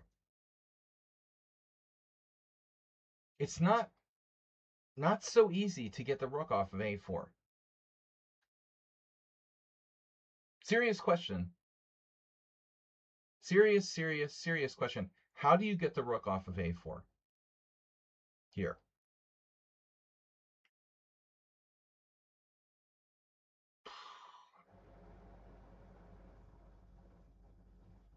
It's problematic. And even if white can like trade the bishop off with like bishop c4, black doesn't have to trade. He can just like sit there. And that's what happens in the game. Fischer ends up leaving the bishop on d5. White tries to like free the c4 square for his rook. Fischer won't cooperate. Now the rook still has no squares. And the beat goes on. Watch what happens next. This is ambitious. Knight a7, like Rockport. And now he forces bishop c4. And Fischer just leaves it. So if he takes, white's golden. White is absolutely okay. He gets that rook off. It's a game. He doesn't take. He leaves the pawn to take back, right? King e2, rook c6, knight f2, rook f c7, bishop takes d5, e5. Now, check this out. I imagine that both sides are in time pressure, and it's getting close to move 40. The rook still has nowhere to go. It still has nowhere to go. It can't go anywhere. And you're playing Bobby Fischer. You're like, fuck, my rook is stuck. But black still has no way to win it. You can't attack it with like b5 because the a5 pawn drops. So while the rook is stuck, it's still a problem because you just can't attack it with anything. So white plays rook b1. This is actually a good move. No problem. Bishop e7, hg5, hg5, king d3, rook d7. We make the time control. Knight d1, king f7. And the guy is okay, right? The guy is okay until two more moves. He plays knight c3. It totally makes sense to get control of b5, and black can't really make progress. White has a protected pass pawn on e5. This guy should have held a draw. But now, this is funny, like double blunders. Fischer plays a good move, bishop b4.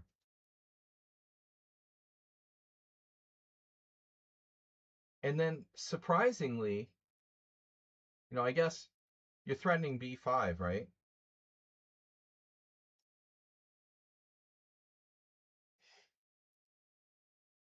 All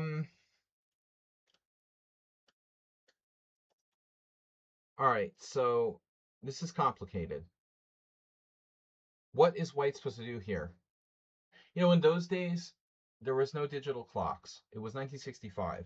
There are analog clocks with a 40-move time control. A lot of times you're like scribbling down the 40th move, you make the time control, but you're not sure if you made 40 moves or not. And I don't know that the arbiter's allowed to tell you and stuff. So I know from experience that a lot of times people would have to make like one or two extra moves just to be sure they made the time control. And your opponent doesn't have to tell you if you made enough moves. Like, you have to keep an accurate score. And the arbiter isn't supposed to tell you. So in my experience, a lot of blunders were made, especially in the stage where you like just after the 40th move. Say white's in time pressure and he's not sure if he made 40 moves or not.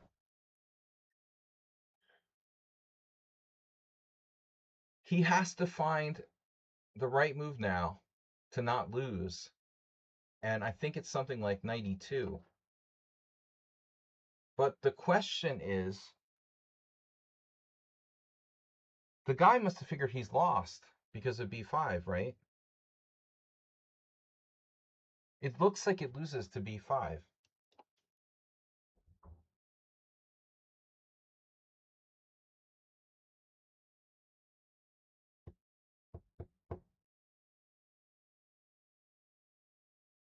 Maybe the guy has a really strong, Garcia has a really strong exchange sack here.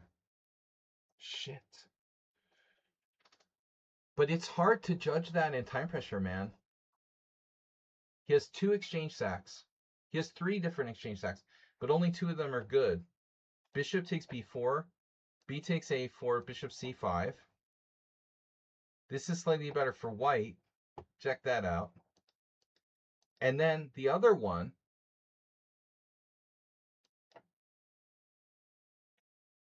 rook a takes b4, a takes b4, and then bishop takes b4, rook c4, bishop c5, attacking the knight. Equal. Difficult to judge. The other move that white had also was knight d1, if I remember correctly. Similar, but different.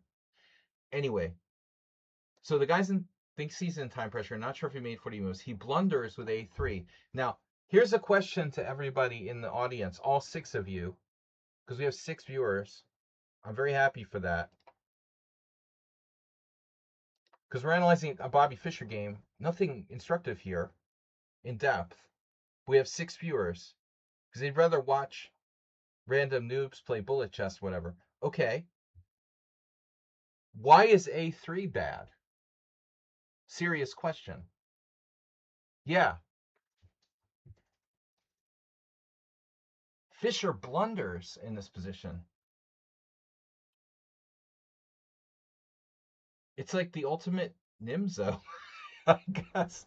After a3, bishop takes knight. Check out this rook on a4. It's game over for the rook.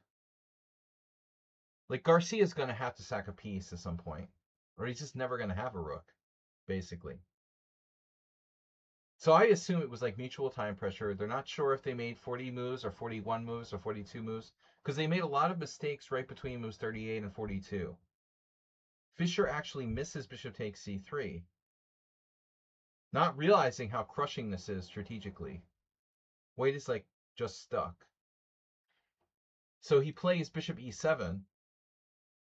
The problem is a3 took away the rook's like only square. Now his rook has 0 squares. So it's even worse than it was before for white. Because at least in some cases, the rook could have gone to a3. So I love this. If you go to like the stupid like chess database websites, like the old chessgames.com, these people are so stupid. They're like, why did Garcia sacrifice his knight on d5? I don't understand. He sacrificed his knight for one pawn. Why did he do that? Why did he sacrifice his knight? I'm President Trump, and I would not sacrifice my knight on d5. I don't understand.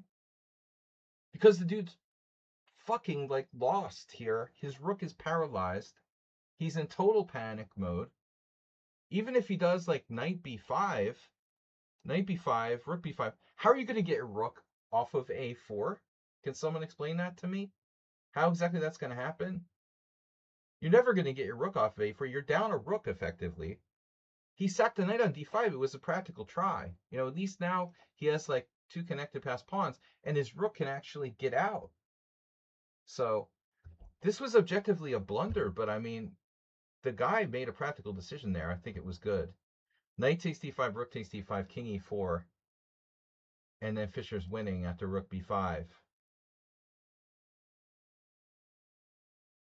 Rook h1, king g6, rook h8, rook b2,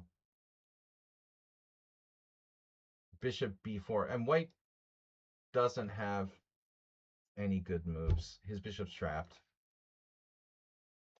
So this doesn't lose a piece because you're pinning to the a7 knight. It's a trade.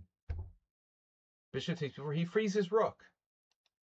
A takes b4, knight b5, rook a1. Yay, we have a rook, right? You're just down a piece, so he's lost. Check. No check, sorry. Check. King d6 and knight f5 check. And now white resigned. But, you know, a lot of stuff goes on behind the scenes, and that's why it's important to analyze master games. You know, not read what some random idiots post on a website or a forum. You've got to analyze the games for yourself. I analyzed this game for myself, completely for myself. Almost everything I told you is not, it's not from Bobby Fischer's memorable games. I don't think this game is in there, although it might be. I don't think so. I believe not. It's, you know, it's my analysis of this game, everything that you heard now. Okay, so we got another game. Let's do Radusa versus, we did Radusa. Okay, let's do Kamsky versus Kramnik. This is our last one. Oh, this is an ancient or what? Yeah, okay, so 94, when they were young. Learning bingo. Horse bingo. I only analyze games by subscribers because it's a reward for people who subscribe to the stream. So I can't just do random people. It's against my religion. But if you subscribe or if you get subscribed, then I will analyze said games. All right. Next is submitted by, this was from Eton. So this is ancient history. This is 1994 when they were young. Both Kamsky and Kramnik were very young. Of course, Kamsky ages are a little bit evading me at the moment, but God is a few years younger than me. They're both a few years younger than me. I guess Kramnik's younger than Kamsky, but not by a lot. All right, so knight f3, knight f6, c4, e6, knight c3. Oh, we want to be black.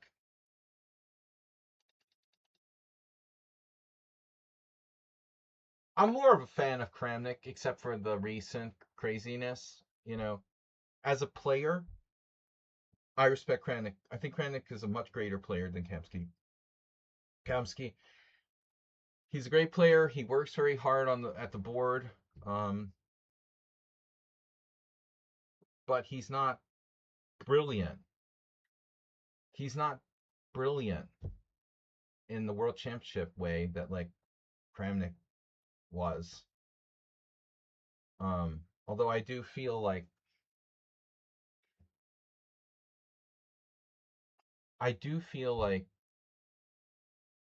a little weird about Kramnik's World Championshipness, because honestly, not to bring up another conspiracy theory, but I do feel like Kasparov lost on purpose in that 2001 World Championship match. Honestly, even if Kasparov didn't literally lose on purpose, he wasn't fully there. If anybody remembers Kasparov playing World Championship in 2001, he didn't win a single game. So you can call it what you want, like intentionally handing over the title to Kramnik, or losing on purpose, or he just didn't really care. But it's a little bit like watching Anand play Magnus Carlsen. I don't feel like Kramnik was as legit a world champion as pretty much most of the world champions before him. Nevertheless, he was arguably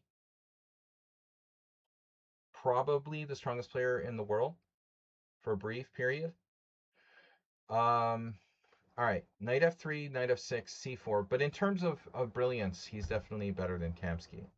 Kamsky is not that deep. So c4, e6, knight c3, bishop b4. This is a good line. It's a like neo Nimzo. I never played this way with black. Personally, I have played with white with mixed results. Now, I have the weird novelty knight a4. Has anyone ever played my move? No. If you look, player, Sparkle Horse is black, Sparkle Horse is white. I have 15 games here with white. A lot more if you count games that aren't recorded on Lichess. Just a fun variation that's inspired by some similar things. It's nothing. It's nothing. I mean, objectively, maybe black is like a tiny bit better. 0.1 advantage to black after knight a4. But I would play this a lot of times just to throw people like out of their book. It's upsetting psychologically to face knight a4 because it throws off your plan. Now you suddenly have to play some position you've never played before. All of your plans of like doubling the pawns and playing it like a Nimzo are out the window. So this move, even though it's objectively not a great move, and white has a negative 0.1 disadvantage, it has a lot of practical value. It's like, okay, obviously, if you if you want to compare it to something, you compare it to the Rosslimo, should be 5 knight a5, but here you are black. It is much more dangerous to take liberties like this. My move, unlike this, has the justification that we were white in the first place, so we have an extra move. So I think, and there is another move by, Krasenkov, who invented G4, that if you want to play like a psychopath, because G7 is not protected. If you try to take this pawn, there's rook g1 and rook takes g7 in a lot of lines. You thought about queen a4. Well, queen a4 is a whole nother story. Because after queen a4, black has choices. But I mean, among those choices is like bishop takes c3. There at least black can play his little Nimzo doubled pawn type thing, you know. And the queen is not necessarily well placed on the side of the board. So, okay, it's also a possibility. You could force black to make a decision. Interesting. Anyway, so g3 is like a main move. And you can see here Kramnik played this position, you know, also with white. Castles, bishop g2. And now we have an interesting moment. Well,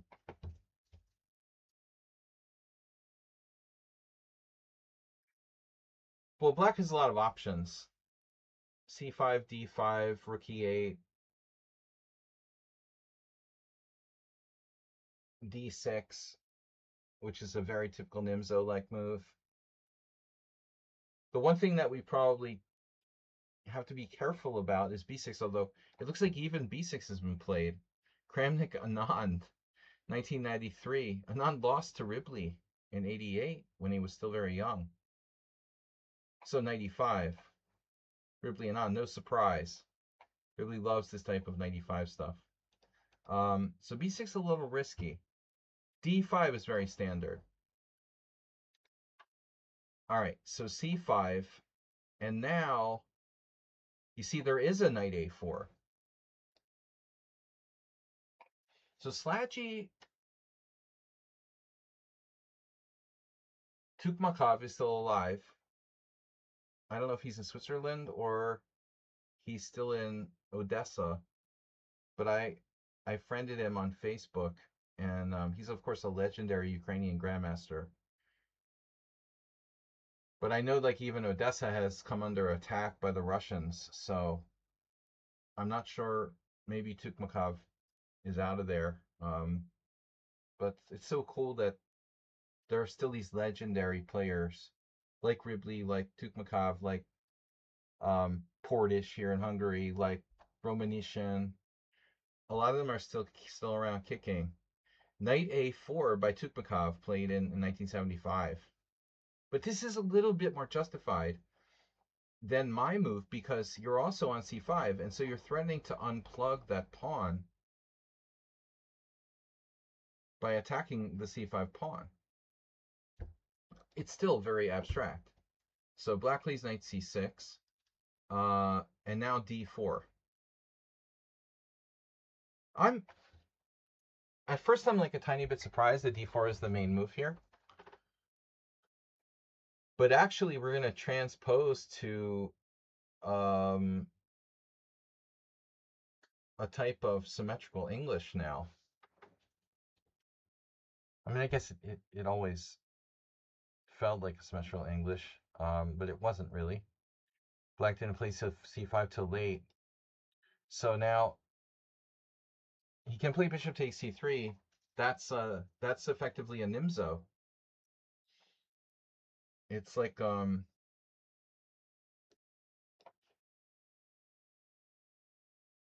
bringing back memories of the time that Hans beat Magnus. That was a different line. That was a different line with d5. All right. Anyway, this is a type of Nimzo, Kasparov Nimzo. But instead, Kramnik plays pawn takes pawn, which is like safer.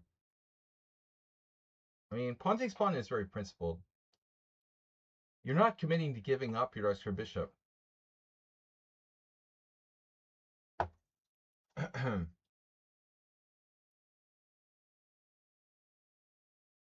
If you give up the dark square bishop now, you're in a lot of trouble. Maybe the only way to do that would be to take and play d5 with a bad Tarrasch. If you take here, black has a quite bad Tarrasch. How big is white's advantage? It's not that bad, actually. Charbonneau won a game in 98. I played him around the same time in the U.S. Amateur Team Championship, maybe 2 years later, maybe 2000. But ironically, also played the black side of a symmetrical English against me. Here, Hey Bear had a very good position with white, but I think that it's playable for black. It's just hard to believe anybody could ever win a game there. A6 is horrible. So Kramnik plays the best move, it looks like statistically. Queen E7. This bishop on B4 is a bit weird here. It's not clear what white should do. It looks like Kramnik lost this game against yeah, but this is wrong, man. It's not Kamsky Kramnik. It looks like it's Kamsky Kramnik. It's not Kamsky Kramnik. It's Kramnik Kamsky. And that would actually make more sense. What if this is Kramnik Kamsky? I mean, the opening makes more sense from Kramnik playing white. I don't think that Kramnik would play this way with black. He plays all this knight f3 English stuff, dude. And it looks like black is out of book and doesn't really know what he's doing. I think the games are flipped. This has got to be Kamsky as black and Kramnik as white.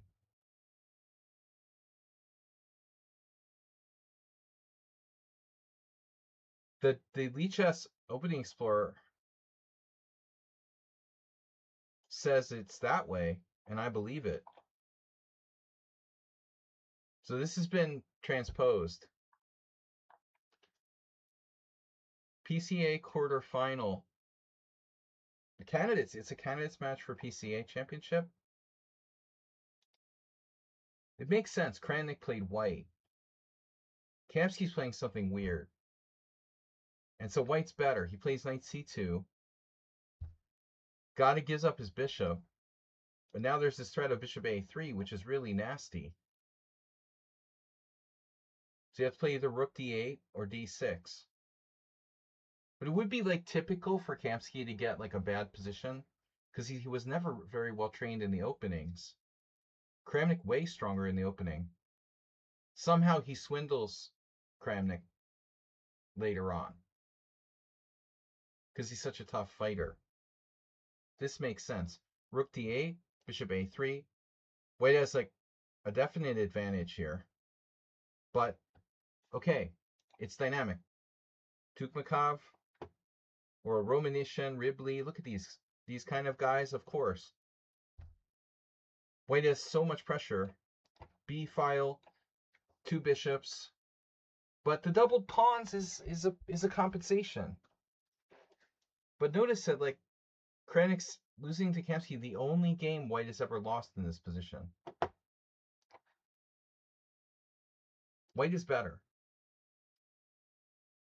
But the following move, is this a concrete mistake? Because no one else played rook b1. And it is clearly a very obvious move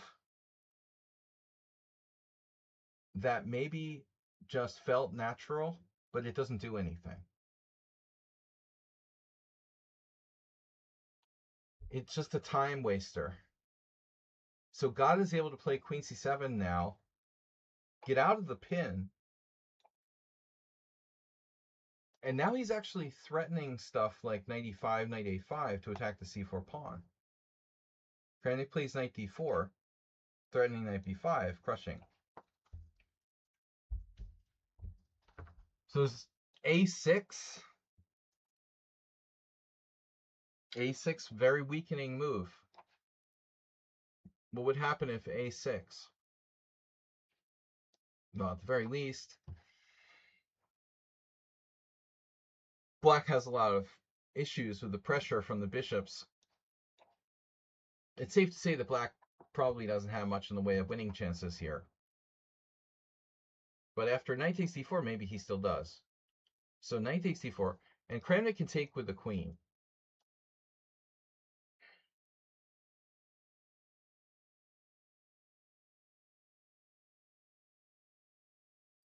It looks like taking with the pawn, black's going to grab c4.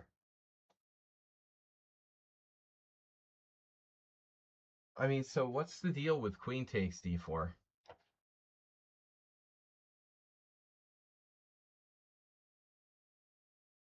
I still can't play b6. We can't play rook b8 without dropping a7. Can't play bishop d7 without dropping b7. So what exactly happens after this? I can probably tell you, I mean, e5 is possible, right? With ideas of bishop e6? No, we still can't do that. But where does white go after e5 without dropping c4? You have to go to h4.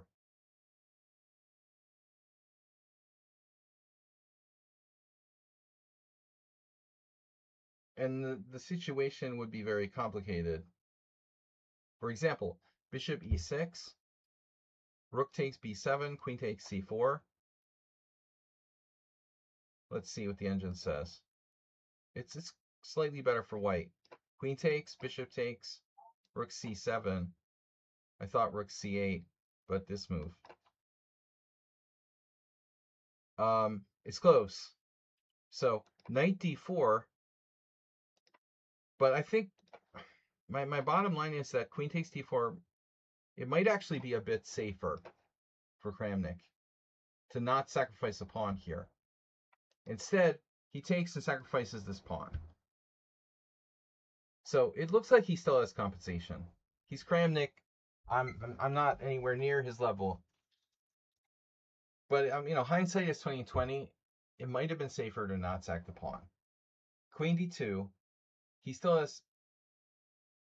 I mean, I think also taking the player's style into consideration, you have to be careful about sacking pawns against Kamsky because he's like a great defender, and he won't mind like doing like a Korchnoi type of thing, like suffering, and then slowly grinding you down in a long game. I would be reluctant to sacrifice that pawn against Kamsky. Queen a6, rook b3, and now the writing is on the wall. Gotta ate a pawn, and he's turning into Viktor Korchnoi now. And it looks like Kramnik is getting desperate.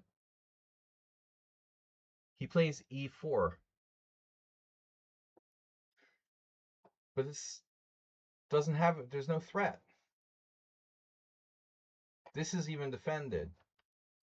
Bishop d7. Everything's defended. Rook f3. Poor Kramnik. Kramnik totally lost the thread, man. So now he's desperate, trying to do some kind of rook sack on f6. Bishop a4. Rook e1. And then rook on bc8. So it's not Kamsky-Kramnik. It's Kramnik-Kamsky. And then bishop f1. Well, white's totally losing. Clear pawn down. The last thing you want to do is trade bishops here. So bishop h3, queen a4, d5. That's annoying. He's got pressure here, maybe opening up the structure. Good. Rook c2, attacking the queen. Queen e3, and now e takes d5. And there goes another rubber tree plant. No back rank.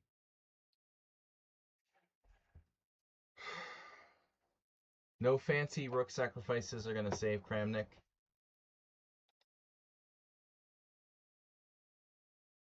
There is queen g5. I'm wondering. But I guess black just has h6 there. But maybe this is worth a try. No doubt he calculated it. Yeah, h6 just wins. So the computer thinks the rook sack is white's best chance at this point, but it's unsound. So it was a typical Kamsky game. e5 desperation. And now black finds a tricky move. d4, in between, queen g5. We're expecting h6.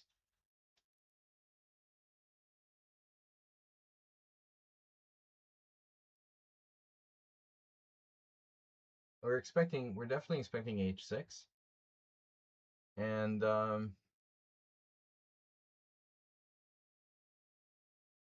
it looks like it wasn't even necessary. Gata finds this move.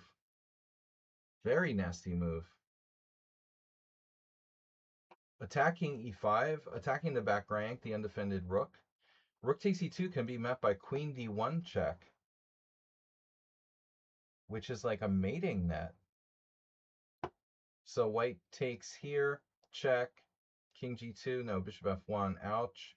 Rook takes f1, and then let's guess, rook g1 check, right? Rook g1, and now if he takes, he's mated by queen d1 check, so he has to go up, and he goes up, check, king h4, and now black has only one move, g6, but there's no mate. Because of this beautiful sequence, queen h6, d3 check. With a slight problem at g4, he has rook f4. So unclear how far both sides were able to actually calculate this.